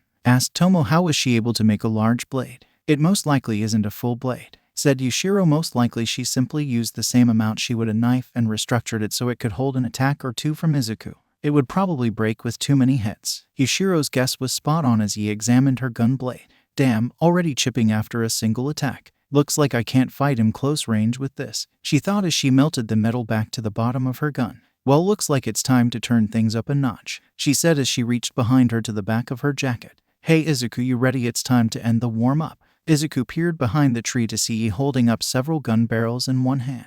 Cause I'm all fired up. Izuku was getting nervous now. End the warm-up? What is she talking about, and since when was she this strong? She wasn't this good a few months ago. Similar thoughts were being had amongst the viewers, though all went silent as a huge blast cut through the forest. EOOOM. What the? Was all Izuku could yell as he felt a massive shock wave hit him, as if a cannonball whizzed by his head. As he got up, he could see a smoldering trail of burnt trees. As he followed the trail, he saw Yi holding her rifle that now looked like the barrel had exploded itself. Where did that power come from? Thought Izuku as Yi took off the now destroyed barrel and put a new one on.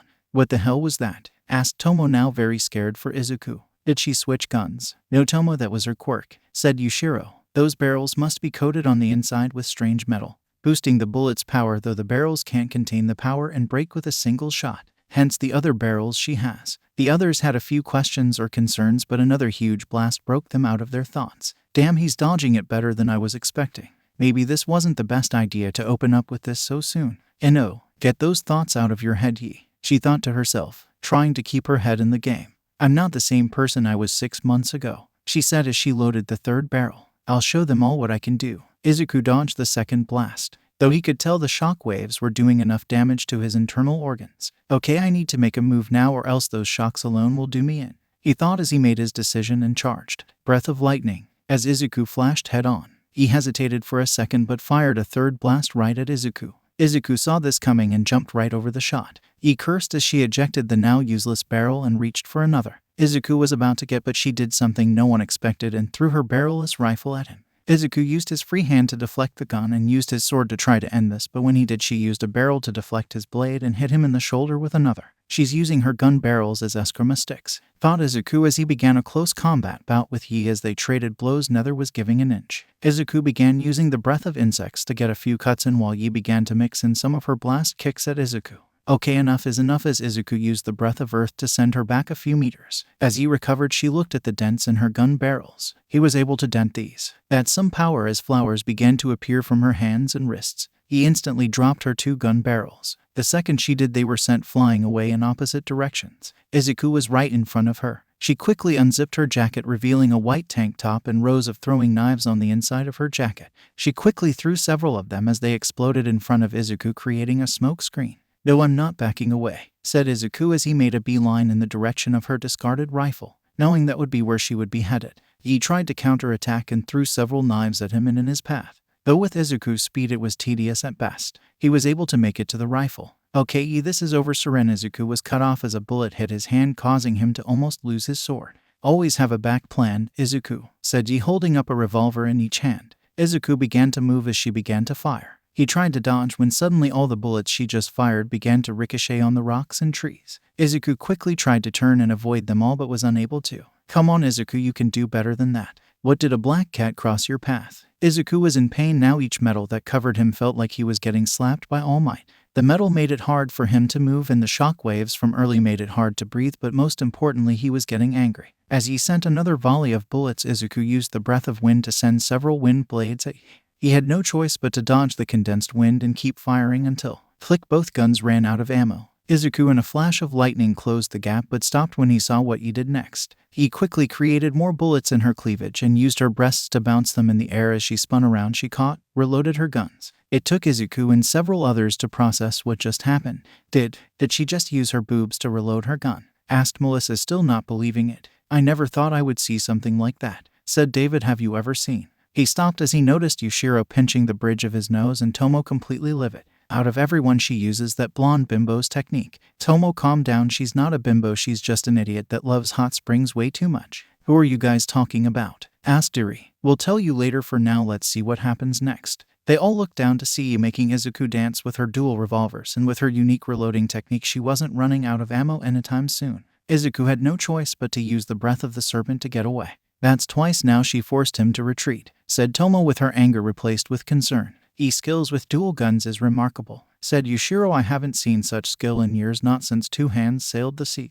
This only caused a few confused faces. She was a pirate at the dawn of quirks who was an expert at dual-wielding guns. Before they could say a huge pillar of fire cut through the air. Izuku used the fire to melt the bits of metal still on him as he stared down Yi, who was picking up her rifle. "All right, that's what I'm talking about," said Yi, putting her last barrel on her gun. "The breath of the sun, your strongest fighting style. I got something for that." As she held up a special round that was glowing blue. "I'm at my limit physically and my quirk is pushing it. If I make any more from my arms, feet, or chest, I'm going to run the risk of tearing my skin. It's this or nothing," thought Yi as she loaded the round. "I'm running on fumes," thought Izuku. "She's pushed me farther than anyone else. My body hurts and I can feel my lungs fill with blood. If I don't get her with this attack, I'm gonna lose." "Master, we need to stop this," said Tomo. "Now, I think she's right," said David. "This is going too far." "I know, and I think the mountain agrees," said Yushiro, pointing behind Yi. "Crack. All right, time to end this." As Yi raised her rifle. Crunch. "I agree, Yi, look out behind you," yelled Izuku.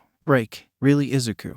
That isn't going to," said Yi as the top half of a tree hit the top of her head. Though to everyone's surprise, half a tree wasn't enough to knock her down.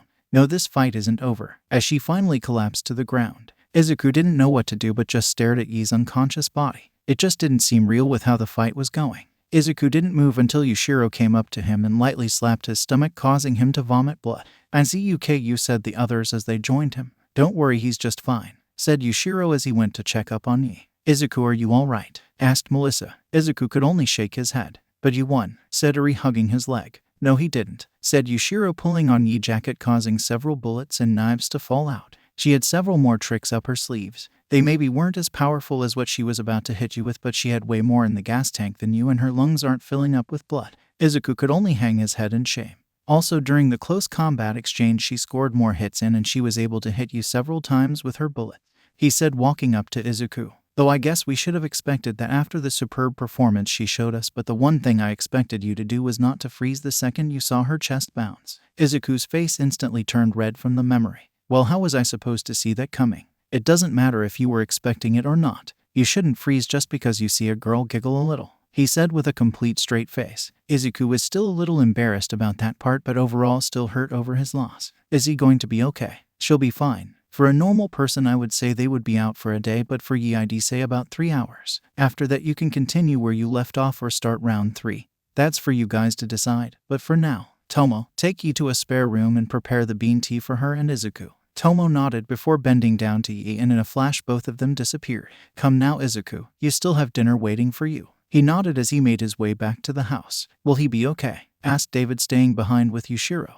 He'll be fine. This is his first loss since he received training from me. He's fought villain after villain and won each time. His confidence will be bruised along with what little ego he has. Though if I were honest, I'd say this was a good thing, because it's far better to get a loss from a friend than it is to receive one from an enemy. Hey, said Eri, running up to the two men. We'll leave you behind. We're coming, Eri. Hey, I got a question. How did the mountain know to stop the fight? David laughed a little at the girl. The mountain doesn't really think. It was just a coincidence. She then looked over to Yushiro to confirm this. Though his only response was a smug smirk, David got an irritated look. If I ask the question, you're just going to give me a vague answer, aren't you? You're learning. Oh. They all went back inside, and Tomo quickly brought Izuku some bean tea. Melissa then explained to her father that the beans used in the tea were actually beans made from a quirk and have super healing properties. Though since the beans take a long time to grow, Yushiro discovered a way to make them last longer by turning it into tea, which made a single bean last longer and heal several people. Though the surprising part was that it was made by a cat in a tower. While that was happening, Izuku quickly drank his tea and ate his dinner, still a little down. Though he made sure to record every part of the fight down in his notebooks. It was actually a surprising sight as he was doing this in the living room for everyone to see. No matter how many times those who have seen it before have, it still was incredible on how well he could take notes. Though Eri was happy Izuku wasn't taking the loss too hard, she still wanted to cheer him up. Hey Tomo, she said, pulling on Tomo's kimono. Can we have dessert? Of course, Eri. What would you like? Eri quickly went to Izuku. Izuku Onii-chan, what do you want for dessert? Oh, I'm not really sure. What do you want? Eri wanted him to say what he wanted. milkshake. Do you want a milkshake? A milkshake sounds great. Tomo, I can definitely make you guys some milkshakes. Oh wait, our blender is still broken. Melissa instantly tensed at the mention of the broken blender, which didn't go unnoticed by her father. What happened to the blender? Wait, did you let Melissa into the kitchen? He said as the words stabbed Melissa. Yep, said Yushiro, you could have warned us about that one. Melissa felt more stabbies. Sorry, to be honest, we have chiefs and robots cook for us back at Island, so we never really had to use our kitchen for cooking. Clearly, though, Eri, Izuku can take you and get you some milkshakes in the city. Really, said Eri, hoping this would cheer up Izuku. Sensei, Izuku, I know your mind is elsewhere, but a distraction may be good for you to clear your head a little. Okay, if you say so. Melissa, you want to come with? Nah, she said, recovering from the words. I think I'm going to work on my project for a bit. Okay, come on, Eri, said Izuku as he knelt down so Eri could hop on his back. When they made it to the entrance of the house, they dashed down the mountain toward the city for a sweet treat. Oh, hey boss, the Demon Slayer kid just entered the city. Really, where is he? It looks like he just entered the mall. Alright, stay on him while I gather the others. It's time to put that brat in his place. Next time, milkshakes and mall chaos. He laid there in the middle of the training hall, bleeding from her arms and legs, with hundreds if not thousands of bits of metal lying around her. She was barely holding on to consciousness, but she could hazily make out her father's appearance. Oh hey dad, she said weakly, but at the same time trying to sound like nothing was wrong. What are you doing? He said, gently holding his daughter. You used your quirk way too much. You're ripping the flesh right off your body. I have to get it back, she said, beginning to cry. I'm so weak. My quirk is weak. I can't make a sword or hammer without my skin breaking. I thought when I was able to make complex bullets I could be strong like you. Strong enough to follow you, to beat bad guys and help you and mom, but I can't. He took it. I have to get it back. In a single day he took all my hard work and threw it away. I have to get stronger. I have to prove to myself I'm strong. Stop it. You're strong, he said, trying to reassure his daughter. No, I have to be stronger. It's all I have. I will beat him. I will beat Izuku. Oh, said Yi, waking up in a bed holding her head. My head. What happened? It took a moment for Yi to remember what happened. That stupid tree. Wait a minute, the branch knocked me out. Not Izuku. He ran from our fight, she said before grabbing her gear and rushing out of the room. Oh, Melissa sat in the workshop looking at her weapon she was working on. When Melissa discovered her quirk, she released that something like a gymnastic ribbon works surprisingly well for her, and Yushiro thought it would be best if she learned a little bit of swordplay, so she has been working on a hybrid sword whip that could collapse into the hilt. She was working on this and several other ribbon-themed support items that would work well with her quirk. She had made some progress with some, but finally put the finishing touches on the blade. Melissa tested it as the blade successfully retracted into the hilt. Perfect, she said before screaming as the door was slammed open. Izuku, screamed Yi as she entered the room. Where's Izuku? Huh? Oh, you're the foreign girl. Do you know where Izuku is? Izuku's not here at the moment, said Melissa as she put her new weapon down. He went into the city with Eri. As she grabbed her Heart Eye Island hoodie, but the letters were so faded the only thing you could make out was the large faded pink heart. I'm Melissa, by the way, she said holding out her hand. Ryoshi. As they shook hands. Eri. Who's Eri? Is she that little girl I saw? Yep. Melissa put on her hoodie and grabbed her new toy, ready to show it to her father. They went out for milkshakes. They went out for milkshakes, said Yi in a neutral tone. They went out for milkshakes and left us. Melissa visible jumped at Yi's sudden yell. Come on, as Yi grabbed Melissa. Oh, so your friend's a little disappointed with the halt of the project, said Yushiro as he sipped his tea. Unfortunately, yes. He had a lot of hopes for it, said David, also enjoying his tea. Before Yushiro could reply, Yi burst into the room. Old man, you're up only after 2 hours. Impressive. He was about to say something before getting dizzy and Melissa having to steady her. Before anything else, how about you drink some of the healing tea we have? Tomo, here, said Tomo holding the teapot and a teacup. It's a little cold, so if you want I can warm it up for you. He ignored the cup and grabbed the pot from Tomo and began to drink directly from the pot. Before they knew it, she drank every last drop. Man, even when this stuff is cold it still hits the spot. Wow, you are just full of surprises. Ignoring Tomo, Yi continued, hey old man, can me and Melissa go after Izuku? As long as you two stay together and all 4 of you are back before 10. I have no problems. Wait, hold up, sensei, dad, said Melissa, surprised about this sudden change of plans. She wanted her dad to say something, but he was glowing with happiness. My daughter is finally hanging out with people her age, making it sound like she had no social life, which she didn't but would never admit. Dad, alright, let's go. Tomo, make us a portal. Wait, said Melissa, trying to get Yi's attention. I'm still in sweats and haven't taken a shower or done my. Don't worry about it, said Yi, grabbing the hood on her hoodie and pulling it over her head. Just keep your hood on and no one will even know who you are. Tomo pulled a key from her sleeve and put it into the air.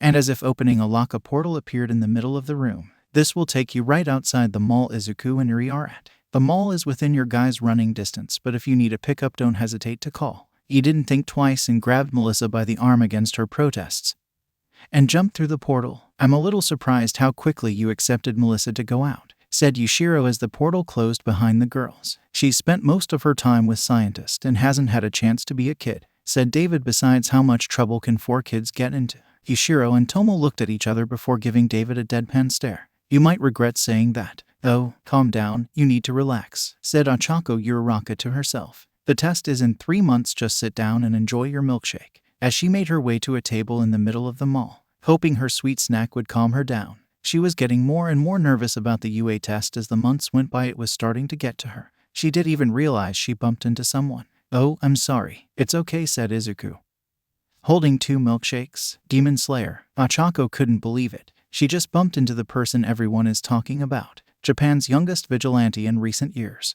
What are you doing here? Getting some milkshakes to satisfy this one's sweet tooth, he said, giving one of the shakes to Eri, who happily began to drink up her shake. He then reached down and picked up a cell phone on the ground. It was showing an article on things to expect during the UA entrance exam. Is this phone yours? Yes, that's mine. I'm sorry, it must have fallen out when we bumped into each other. So planning on going to UA? Yeah, she said while pushing her fingers together. It's going to be tough, but I'm going to give it my best shot. Do you have any advice for an amateur like me? Advice? Well, what advice could I give? We're the same age and I'm not a professional yet. I'm not a pro yet. That's right, I'm still learning. Maybe I have been rushing a little, thought Izuku, realizing he may have been taking his loss early a little hard. I just need to learn from it. Mr. Slayer, are you okay? Said Ochako, pulling Izuku out of his thoughts. Sorry, you kinda went silent for a minute. Oh, I'm sorry, I kinda got lost in thought there. Oh, and I'm Izuku Midoriya. Sorry about the late introduction. I'm Ochako Uraraka. Well, Ms. Uraraka, the best advice I can give right now would be to keep calm and to stay on your toes. You won't do any good if you're a nervous wreck. So keep calm and be ready to move. You won't get anywhere if you freeze up in the middle of the exam.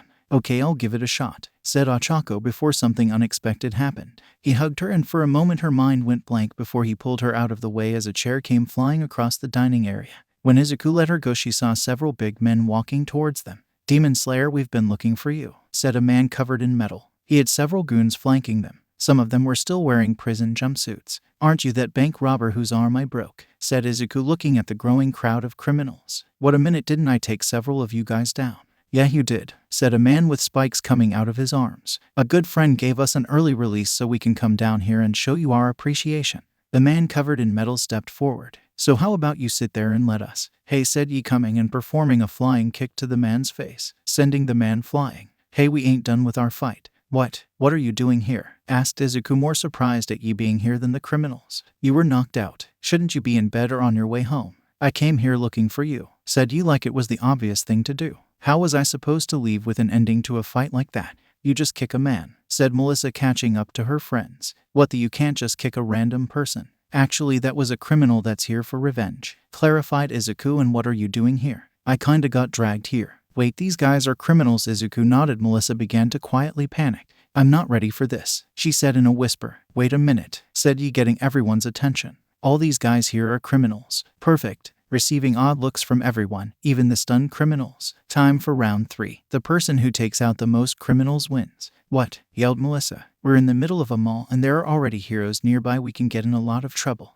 You can join in if you want. Melissa turned to Izuku for some semblance of common sense. Well, we do need to do something about them. Nope, common sense has left the room. Izuku grabbed his sword. All right, let's dance. Oh, ding dong went the doorbell. Inko opened the door, revealing her friend Mitsuki. Mitsuki, it's so good to see. Yo, Inko, how have you been? Been doing as good as I can be. Come in, I've got some tea brewing for us, said Inko, ushering Mitsuki into the living room. As Mitsuki walked into the living, she saw the wall that was filling up with newspaper clippings of Izuku's exploit.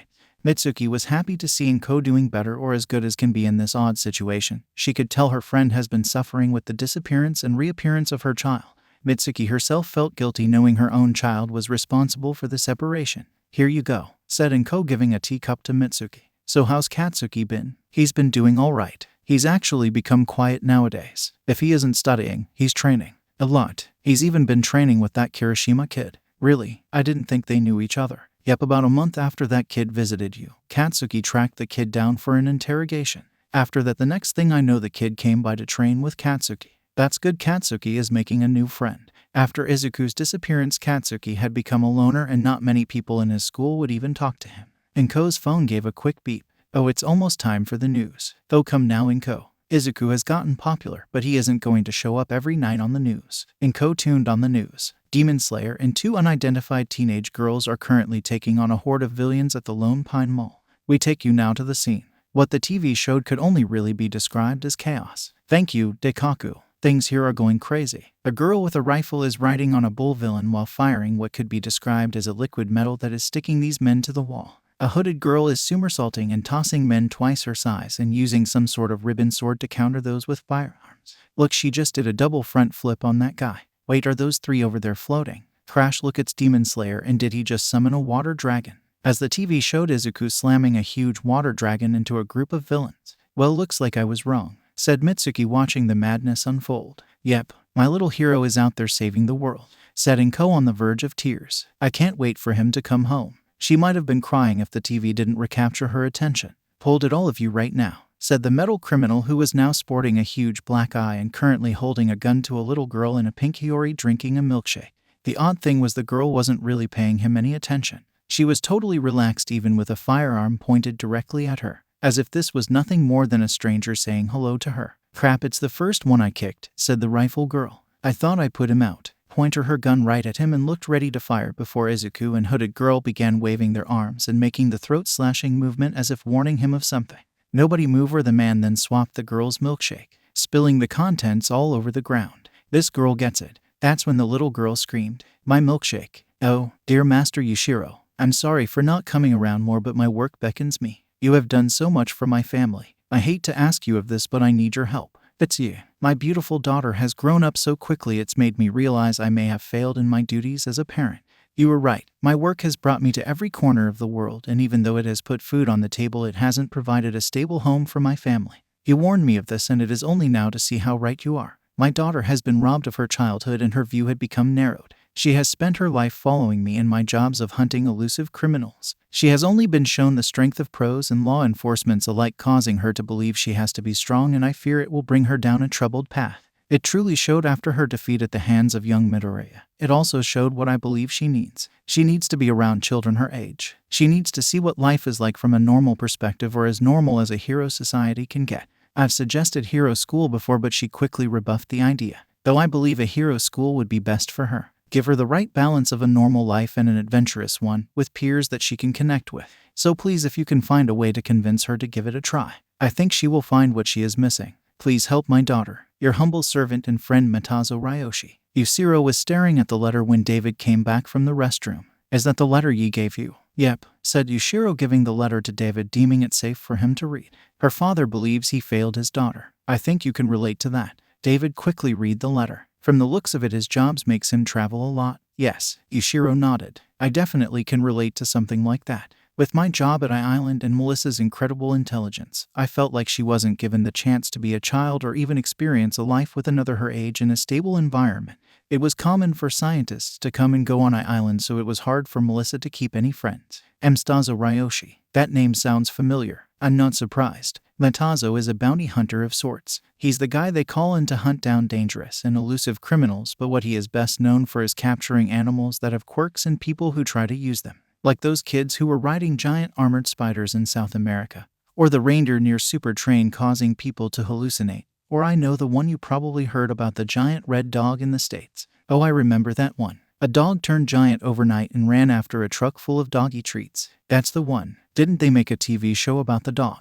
The Giant Good Boy. Aries watched a few episodes. Honestly, if it wasn't for that show, that dog would have eaten them out of house and home. So Matazo was the one who was able to catch the dog and handle the situation. I met Matazo when we were dealing with a highly intelligent gorilla. Afterwards, we dealt with various other creatures, and over the years his exploits have become bigger and bigger, and he has seen a lot of them. The biggest thing she wants to do is follow her father's footsteps. With how much they've moved and how little social interaction she's had, strength and the ability to take down the biggest beast there is all that matters in her eyes. Even though Matazo didn't hit her or abuse her, he has unintentionally taken much from her and given her a big shadow to live under. I can relate to that. When Melissa was told she was quirkless, she tried relentlessly to become the greatest support inventor there ever was. Though I could tell her heart was never fully into it, and every time I made something her heart sank a little more. All she knew were the science of I-Island and the heroes that visited it. Honestly, sometimes I wondered if I should have let her live with some relatives or All Might. Maybe then she could find something.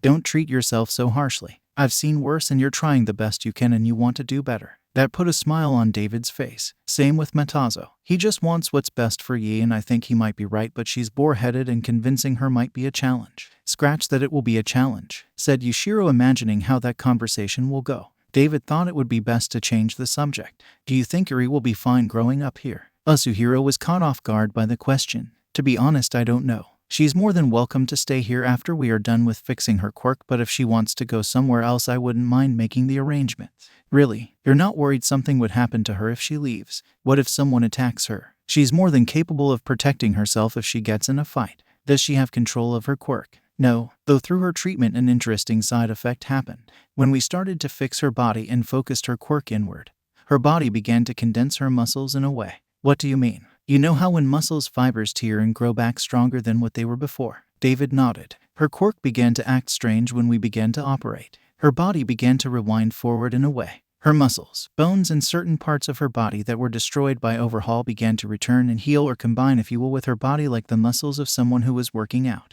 The muscles and bone fibers broke and healed stronger than before, causing her muscles to gain the density equivalent to the amount of times overhaul killed her. I believe it was her quirk's way of adapting to working on the inside of her body. Wait, are you saying her quirk combined with your operations caused her body to heal and strengthen to the amount of times she was tortured? Yushiro smirked, said it all. But that means she could have the muscle density of All Might. Not All Might levels of strength, but you would definitely mistaken her for having a strength quirk. That's why I pity the idiot that tries to pick a fight with her. Overhaul may have just created his own worst enemy. Tomo instantly appeared in the room, causing both men to jump a little. Sorry, sir, but you have to see this. She turned on the TV, showing a lot of chaos at the mall and several familiar faces at the center. David's jaw fell as he watched the TV. So what was that about? How much trouble could 4 kids get into? Oh, you, slam, killed, slam, my, slam, milkshake, screamed Yuri as she tossed around the metal bank robber around like a rag doll. Beside the pain, the only other thing going through the man's mind was, I should have just become a plumber like Mom wanted, before throwing the man into a wall. The man was alive but regretting so much. Holy crap, said Yi, grinning ear to ear at the display. Where were you keeping her? She's awesome. Yuri-chan, are you okay? Asked Melissa, comforting the girl, who was tired and still sad over her fallen milkshake. Don't worry, Yuri, said Izuku, putting his sword away. We can get you a milkshake next time. He patted her head. All right, looks like we took care of all of them, said Yi, joining the rest of them. Wait, who was keeping score? Really? Yeah, said Izuku, looking at his friend. You know, keeping score and all that isn't what hero work is all about. Yi only raised her eyebrow. Yi, look around. Not only did we stop the bad guys, we made sure no one got hurt. As Izuku said this, a crowd began to gather around, clapping and cheering for them. Yeah, way to go, Demon Slayer. Did you see those girls? They kicked ass. The little one is so cute. Can I get an autograph and your number? Chicks with guns can't get better than that. He was visible, blushing at the attention. She couldn't help but feel a warm feeling in her chest. She couldn't help but enjoy the attention. She's never been the center of attention before, not like this. Hold it right there. You're all under arrest, said a booming voice, ruining the moment. They all turned to see the number 2 hero, Endeavor. They could all feel the tension in the air as Endeavor slowly walked towards them with a serious look in his eyes. You kids have caused enough trouble for one day, and your days of being a vigilante has ended. Crap, thought Izuku. He was ready for a fight while Melissa was trying not to freak out, hoping to not get arrested. Your face is on fire, yelled Yuri, breaking the tension. PFFT. Izuku had to stop himself from laughing as he heard some people in the crowd chuckle. Yuri-chan, that's just his quirk and it's part of his costume. Wait, that fire's real? Asked Yi. Wait, how do you see? Doesn't the haze mess with your vision? The curiosity was able to calm Melissa's nerves. Actually, his quirk should give him some resistance, but doesn't that get into your eyes, or do you have some sort of contact lens? These questions only serve to annoy Endeavor. Enough, you're all under arrest and you'll have your questions answered down at the police station. Can't, we got a curfew. Sighed Yi. Wait, why do we have a curfew? Again. We have to get Yuri home before her bedtime, informed Izuku. What, I'm not even tired yet, Yuri said through a yawn. Izuku chuckled. I think we've had enough excitement for one day, as he kneeled down to let Yuri on his back. Come on, we should head back. Hold it. Endeavor's fire flared. I've already repeated myself enough, none of you are going anywhere. He grinned, really flame face. She pulled her jacket up slightly, causing a few metal orbs to drop. From the second they hit the ground, the area became flooded with light. Endeavor tried to quickly rush and grab at least one of them, but the second his vision was clear, he was surrounded in mist. See you next time, flame face, yelled the girl's voice, leaving Endeavor angry and having to deal with the cleanup and vowing to catch them next time. Oh, we are in so much trouble, yelled Melissa, freaking out as they ran back to the mountain. My dad is going to kill me. If she wasn't freaking out, she would have realized that she is finally breaking her running record and was currently running over 60 miles per hour. How are we going to get to UA now? Relax, Melissa, said Izuku as he ran beside her. Sensei said he had plans to help me and I'm sure he can help. Yeah, what are you crying about? This was fun, said Yi. Fun? We could have ruined our chances to get UA, said Melissa with tears rolling down her eyes as the fear of her dreams shattering. UA, that's the hero school, right? Hey, why do you guys want to be heroes? They both slowed down for a second as they looked at Yi, and Melissa needed a moment to gather her thoughts before Izuku spoke. I've always wanted to be a hero. I used to watch a video of All Might saving people, and for the longest time, and most likely till the day I die, I think that's the coolest thing I've ever seen. I want to help people and save people with a smile on my face just like him. I will be the #1 hero and I will save as many people as I can, and I'll do with everything that Sensei Yashiro has taught me so I can be pillar of hope for everyone, even other pillars. Other pillars. Of course, if All Might can do so much as the symbol of hope and pillar of peace, imagine what more could do. I want to find others so we can all hold up this world together. Melissa and Yi couldn't help but look at Izuku with a bit of admiration.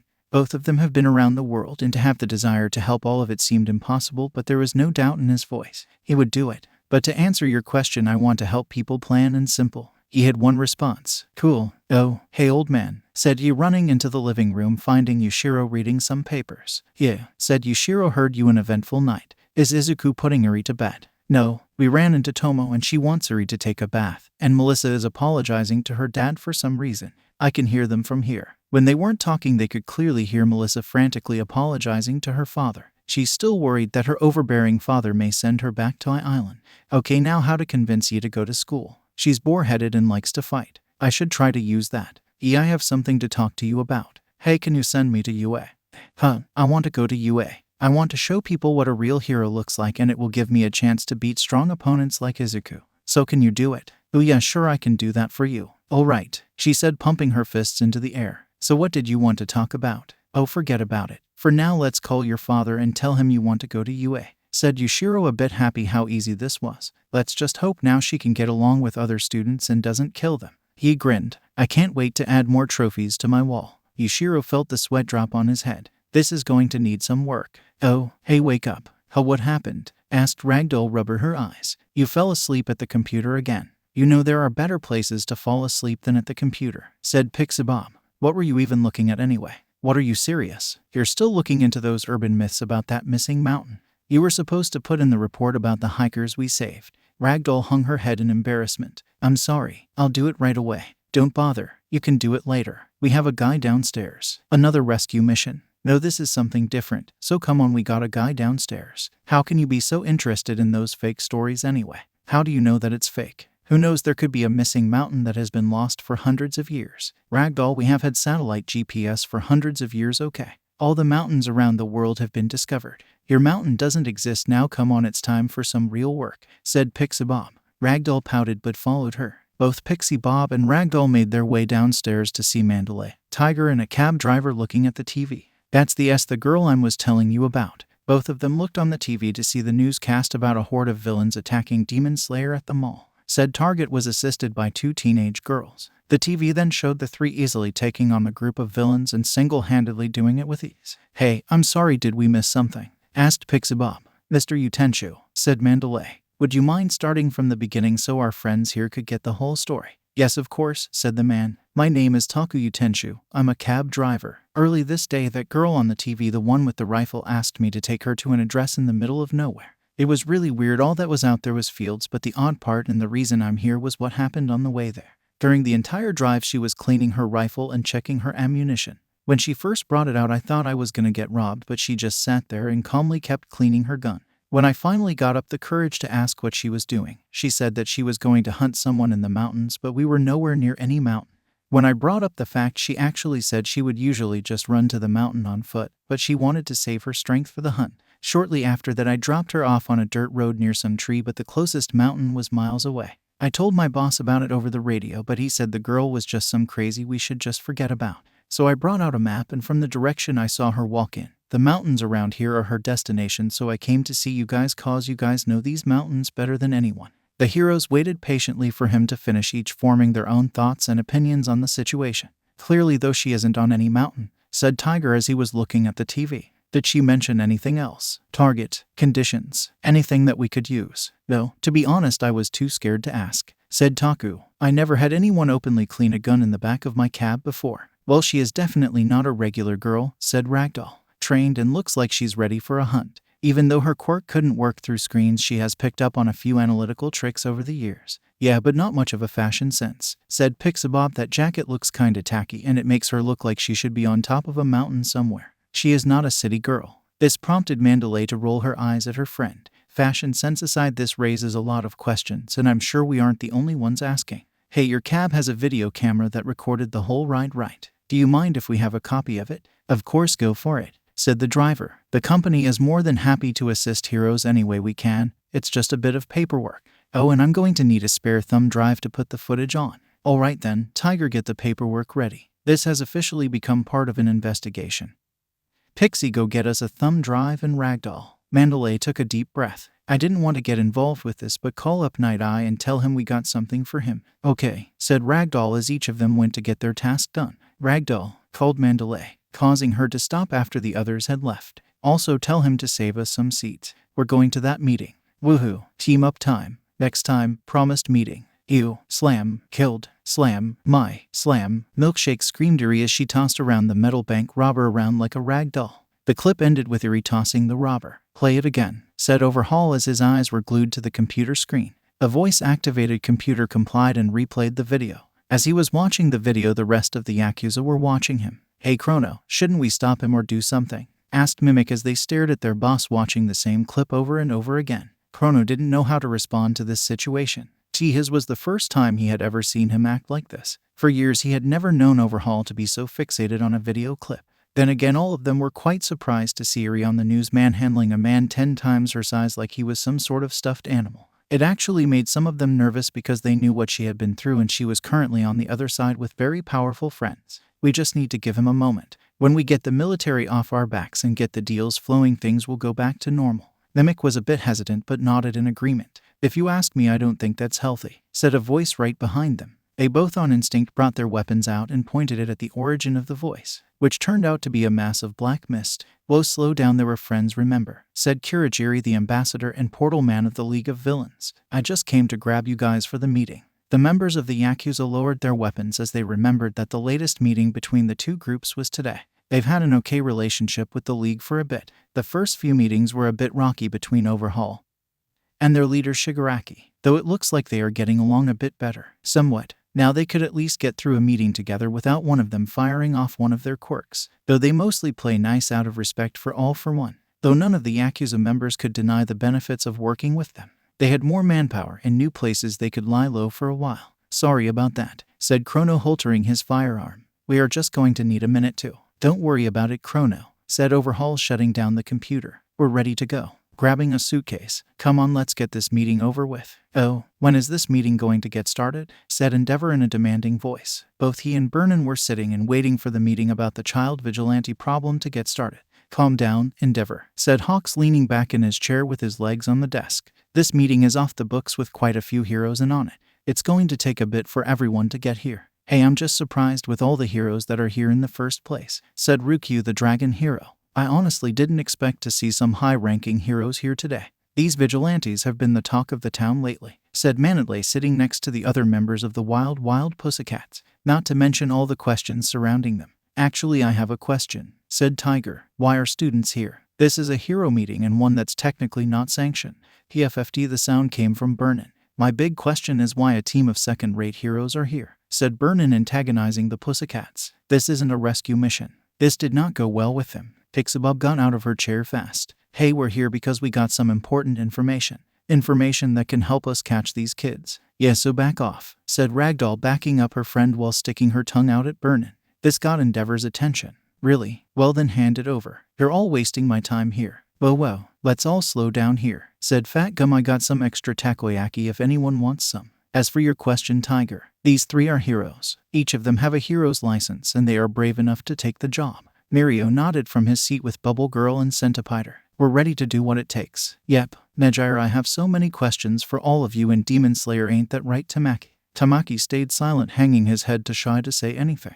Ooh, how about I ask you guys some questions? Many of the heroes began to get annoyed by the energetic girl. You can do that later, young Hato, said a booming All Might as he, Night Eye, Detective Naomasa, and Gran Torino came through the door. Sorry to keep you all waiting. Now let's get started. Night Eye. I got a question, said Ragdoll, raising her hand as if she was in school. If the police aren't supposed to be involved, why is a detective here? Detective Naomasa smiled as he took his jacket off. I guess I'll go first. As you all know, the police have been extremely lax in arresting Demon Slayer and his friends. The reason for this is even unknown to us. The chief of police has questioned government officials several times about this, and all he's got are vague answers. He's fed up to the point of asking a few people to investigate off the books to get some answers. So even though this meeting is unsanctioned by the government, you do have the backing of the police department. This took some weight off the shoulders of some of the heroes present. So wait, not even the police have any answers about this? Asked Hawks as Naomasa shook his head. Well, that gives us an even bigger problem. Why is the government protecting this kid? I don't think I've ever heard of the government protecting a bona fide vigilante. That's kinda why I'm here, said Fat Gum between chewing. A few years ago I worked with some vigilantes and the government deal with some drug traffickers. The vigilantes in question were two kids and an old guy that kinda got dragged into the situation against their will. Can't give those civs props for handling the situation as well as they did. But that's beside the point. The government only helps vigilantes out if they had no choice but to become vigilantes for a good reason, like they or a relative has been targeted by a villain. To do this, though, they need to have to work with the government, and not a single one of my contacts in the government have ever talked, let alone make a deal with Demon Slayer. Out of everyone here, I most likely have had the most experience dealing and working with the government. If he is working with the government, then it has to be high up, very high up. All the heroes took a moment to ponder over Fat Gum's words, before Vernon thought of something. Wait, do you mean to tell me that my tax dollars are going to a kid so he can play hero? You can rest assured, Burnin, our tax dollars aren't going to the boy, said Night Eye, adjusting his glasses. Thanks to Gran Torino here we have discovered someone else is paying for the boy's escapades. Person, said Ryukyu, it would have to be one rich son of a gun to pay off the government. Unfortunately, it seems no one in the government is being paid off, said Night Eye, typing on his computer. All Might gave a dry chuckle. Here comes the scary part. You see, every incident that the boy and his friends are involved in, every single bill for the destruction, reconstruction, hospital bills for both the villains and civilians are all paid off by the same person. What? That's impossible, said Hawks. The amount of money would be astronomical. We asked Nezu, the principal of UA, to check the math, and in my free time I double-checked it. He said as the bills and math appeared on the projector behind him. Every person in the room could only stare at the amount at the end. No one could say a word. For a moment you could clearly hear a pin drop in the room. Hawks actually fell out of his chair looking at the number. Mandalay slowly raised her voice. I think you added a few too many zeros to that. Afraid not, little lady, said Gran Torino. That's every bill added up since Demon Slayer appeared up to 2 weeks ago. How in the hell, screamed Burnin, Pixabob and Bubble Girl. Tiger was slowly coming out of the shock as Ragdoll's eyes kept swirling. Hawks slowly picked himself off the ground as Fat Gum began to drool, thinking of all the takoyaki he could buy with that money. If some of you could please return to reality, we got some more information to go over, said Gran Torino. This just proves that whoever is doing this isn't obtaining this money legally, said Endeavor. This has to be the work of some supervillain working in the shadows. You are absolutely correct, Endeavor, said All Might. We did some research on where this money was coming from, and to our surprise it was coming from bank accounts. Bank accounts from people from over 100 years ago. 100 years ago, said Ryukyu, remembering what they said about the government. So let me get this straight. Some guy is paying for all of this, using money that hasn't been touched for 100 years, and is most likely paying off people in the government for these kids. Why? It doesn't make any sense. What could anyone have to gain from any of this? They all frowned at this. We don't know, said All Might. It doesn't make any sense at all. What good does manipulating the system so a child can freely do hero work? The more I think about, the more it makes me think something big is going to happen. Hawks needed some clarification. Wait, how does the kid fit into all of this? I've met Demon Slayer and he seemed like an alright kid. To be honest, I can't really see that kid doing anything evil or even villain related. I agree with you, Hawks, after reading his file and history, not to mention all the people he's saved. I'm not all that worried about him. It's this so-called sensei of his. He has mentioned to a few people that he has a sensei that has taught him and has encouraged him to operate outside the law and to commit acts of vigilantism.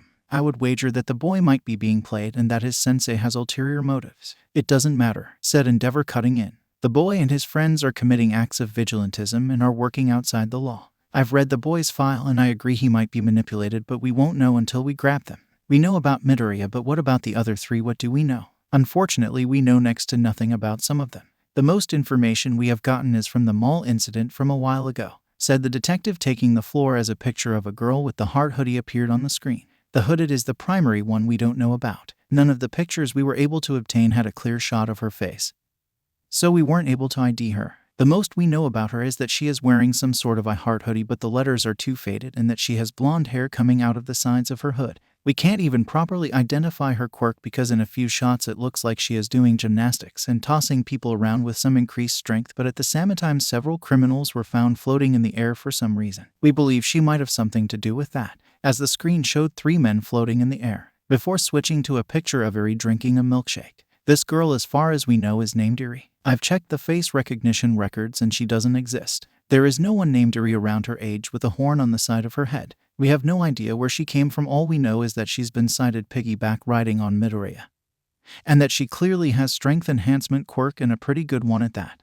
As the screen showed the video of Eri slamming the robber into the ground, some of the heroes present couldn't help but let out a chuckle. Unbeknownst to Eri, her slamming the robber became a viral video and was trending for a few days. This is all we have on these 2 girls, I'm afraid. What about the other one? Said Endeavor. The one with the gun. You mean the one that called you Flame Face? Said Pixie Bob, earning a glare from Endeavor and causing a few heroes to chuckle. She is a different story. Ayamasa catching the room's attention. Her name is Ryoshi. She is Japanese but has spent most of her life abroad. No school record, no previous criminal record. She travels the world with her parents for her father's work. Matazo Ryoshi. He travels the world looking for animals with quirks. He has a pretty good record, but some of his movements have been questionable. But since these incidents are in other countries, we don't have much to go on.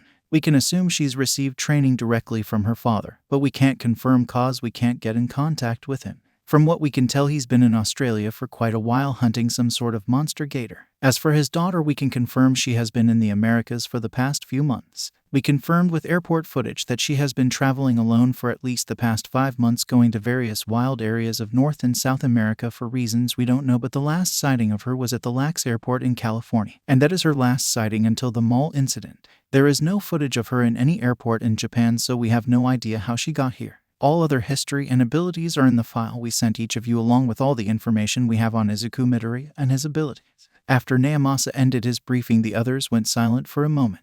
Is that it? Asked Burnin. Anything else we know about Yi? I ran into her, said Rukyu, during my patrol the other day. I ran into her as a shop was being robbed. She was apparently across the street looking at a hunting shop. She fits the bill of a pro hunter, guns, jacket, wildlife expert, and when we spoke she said she was sad that I wasn't some wild beast cause my head would look good on her wall. Before throwing down a flashbang and escaping capture. She's unique to say the least, and after talking to her I can say she seems like the type that could be manipulated easily. Hawks then imagined a stuffed dragon over a fireplace. She wanted to turn you into a stuffed dragon. She sounds like a handful. Endeavor was getting angry. We have nothing. This is a waste of time. Come Burnin, we have more important work to do. As he and his sidekick got up to leave, Mandalay smiled. Okay Endeavor, you can leave, but you'll miss the part where we may have located their hideout. This stopped them in their tracks. Mandalay got up and walked to the computer. Night Eye stepped aside for her. We have lead where they may be. The day of the mall incident, a cab driver came to us because earlier that day he gave a ride to Yurioshi.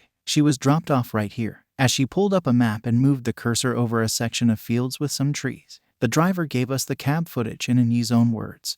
This was her destination, and this is the direction all of them go when they're done catching a criminal or when they're running away from a hero. So it's safe to say somehow around this area is where they are hiding. Can you confirm this? Asked Night Eye. Mandalay couldn't confirm if it was the place before Hawks chimed in. That sounds about right. Getting confused looks from the other heroes. A few months ago when I ran into Demon Slayer, I was able to tag him with one of my feathers. After I was able to get the villain Steel Angel to the police, I tried to track it down, and for a while it stayed in one place before it was either destroyed or someone cut my connection to it. Wait a minute, let me get this straight, said Night Eye walking up to Hawks. You had this information for months and only now divulging it. Yep. Night Eye took a deep breath. Why? He's a good kid. Honestly, I think he just needs a good talk. Not serving the rest of his life behind bars. Not to mention how much of a hassle it would be to bring him in and explain to the public why their vigilante who has been doing more work than a lot of heroes is in jail. To be honest, the main reason I showed up today was to make sure you guys didn't go too hard on the kid. If I had the authority, I would strip you of your hero license. Hawk's wing feathers began to twitch. Try it.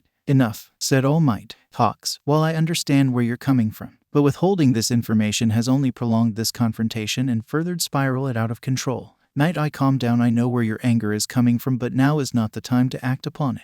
This seemed to calm the two heroes down, though the sound of the door opening caught their attention. Endeavor, where are you going? I have a location. I'm going to go and end this farce and arrest whoever is behind this, but please don't let my absence stop your meeting. Continue to waste time for all I care. As he and Burnin left, Rukyu stood from her seat as well. Come on, we all better go after him or else he'll burn down every field in the valley. Very well then, said All Might. This unsanctioned meeting has turned into a full-blown investigation scene. Let's move out. As the heroes moved out to solve the mystery of the Demon Slayer. Oh, clap. All right, people, today is the big day, said Yushiro, getting everyone's attention. All the residents of the mountain were waiting in the living room. The doctors are in the medical wing and their assistants/guards are on standby in the waiting room. It's time for your last surgery, Eri. Really, said Eri on the verge of tears. With this the curse will go away. Yushiro knelt to Eri and held his hand out. With this the curse will become a gift for you to use as you wish. Eri took his hand as he picked her up. And Yushiro, she turned to look at Izuku.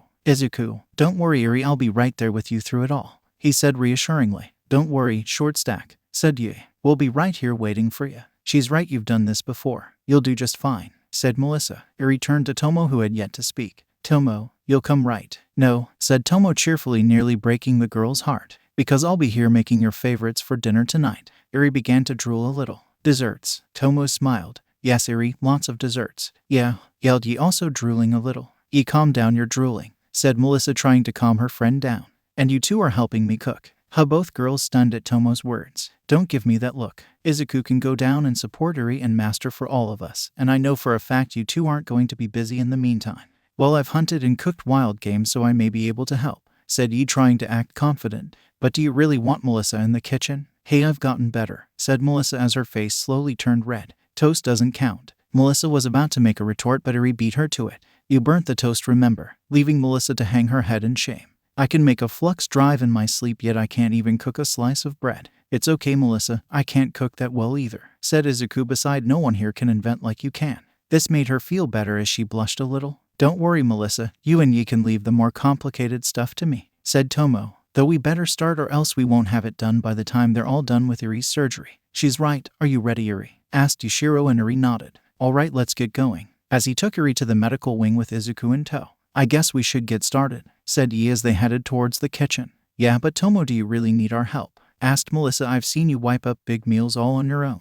Do you really need our help? Well, to be honest, not really, admitted Tomo. But this is a good chance for the three of us to have some girl talk, freezing the two in place. Oh, so let me get this straight. This little brat was the one who changed Eri, said Overhaul, pointing at a picture of Yushiro in an airport, talking on his phone. I understand the confusion, but I assure you that brat is no child. He is one of our greatest enemies, said a raspy voice over an old monitor. This voice belongs to All for One of the, if not the greatest villain in the entire world. Believe it or not, that brat is even older than I. This surprised many in the bar. Really, Sensei? Why haven't you spoken about him before? Asked Tamura, putting down his PSP. He may be our enemy, but he doesn't work like other heroes. He works in the shadow and he mostly stays out of the way. You see, his power allows him to stay young forever, and so far nothing I or anyone else has tried can kill him. I believe his form of immortality has gotten to him, so he usually stays quiet and out of the affairs of heroes or villains. He seems content staying in his hole and working on his science projects here and there. It's because of this I didn't tell you about him early. I knew a few heroes that used the same combat style as our little demon slayer.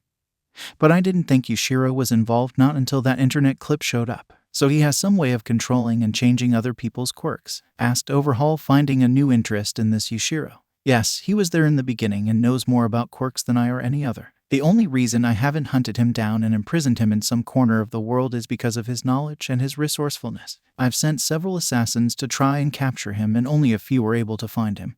Those that did either never returned or came back with barely their sanity intact. He is not someone to take lightly. To top it off, he has the protection of several governments around the world.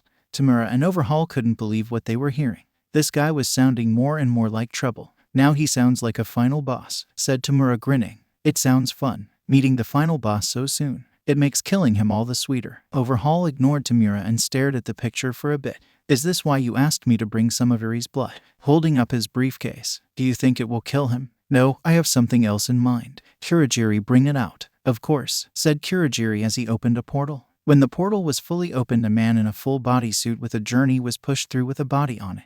This here is twice a new recruit to the league. Hey, who are you bastards? Divided by, oh come now, let's be friends. Divided by, he said in two different voices. Tamura and Overhaul looked at him for a second before looking at Kurogiri with raised eyebrows. He has a fantastic quirk, but he's not exactly all there in the head. Divided by, hey, there's nothing in my head divided by. You want to see it's completely full, said Twice, energetically pointing to his head. Twice, do you have it? Said All for One's voice. Yeah, got it right here, he said, holding up a beaker with a strange round object inside. It's a marble. No, it's not. Hey, Sensei, what's with the dead body? Asked Tamura, pulling up the cover on the journey, revealing a small charred human body. Disgusting. Overhaul. The child is not dead. It was put into a coma after a burning building collapsed on top of them.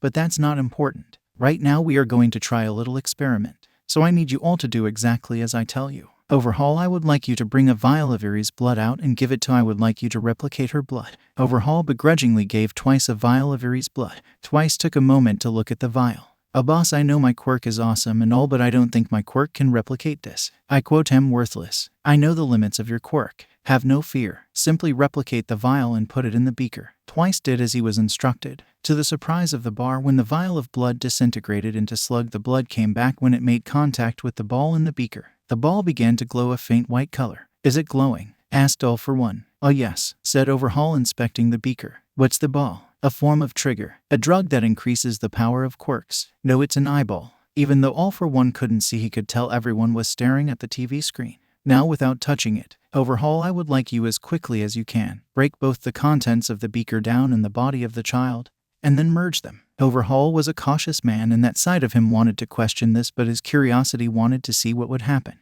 He carefully took the beaker from Twice and put it on the body. He took his glove off and within a second he destroyed both and quickly reconstructed the body with the beaker now empty on top. Everyone was now silent as they stared at the body waiting for something to happen. A minute went by with nothing happening, when suddenly, the body suddenly jerked upright screaming. The child kept screaming as it fell off the journey and began to shake on the ground as if it was having a seizure. It slowly made its way to the wall as it was moving. Its skin was changing, slowly turning from charred to pale, revealing a young boy. He slowly got into a sitting position as his hair rapidly grew on his head. When he finally stopped screaming, he was sitting against the wall with a white mop of hair covering his face, breathing heavily. "The hell," said Tamura, "it healed him. Is this some sort of treatment you are making for yourself?" "No," said All for One quickly. "Ask him his name." "What is his name?" "Hey kid, what's your name?" he asked with no response. "Come on, tell us your name or else." Still no response. Annoying Tamura. "I don't suppose I can kill him." "No, have patience, Shigaraki." They waited as the boy's breathing slowed. The boy slowly raised his head, revealing his face that was covered with strange red markings. "So gonna tell us your name now?" The boy slowly opened and closed his mouth before quietly speaking.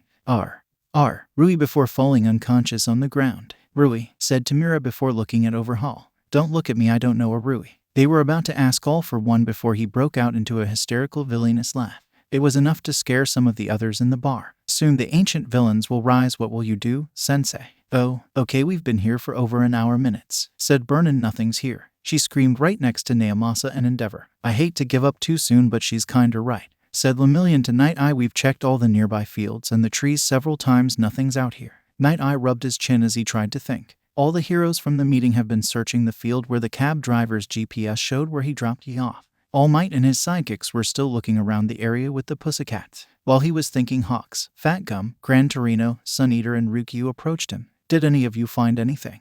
They all began to shake their head. "Sorry, Night Eye," said Fat Gum, "we couldn't find anything. Not even an underground entrance, nothing." "It would appear that this is a dead end," said Ryukyu. "I couldn't even find anything searching the air," said Hawks. "I hate to say this, but this is a dot. The kid must have found my feather and ditched it here. Oh well, at least we're close enough to my favorite chicken place. I can pick some up on my way home." "Chicken sounds good," said Fat Gum, a bit hungry. "Hey, how does chicken sound, Sun Eater?" Sun Eater was paying attention to the conversation as he was looking upward. "What's Nijire doing?" They all look upward to see Nijire randomly pointing in the sky and doing some strange aerial movements. "I've never seen her do movements like that before," said Ryukyu. "Nijire, what are you doing?" she called to her intern. "Why are all of you walking in circles?" she called from the sky. "What? You're all walking in circles? What is she talking about?" said Ryukyu, getting confused. "Nijire, we're searching the area." "No, you're only searching the area over here. You haven't searched anywhere else," getting the attention of others while also confusing them.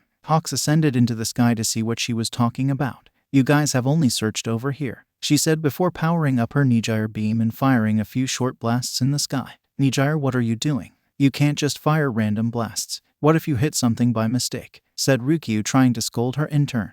"Yeah," said Nijire, knowing she shouldn't do this, but it was the best way she could think of.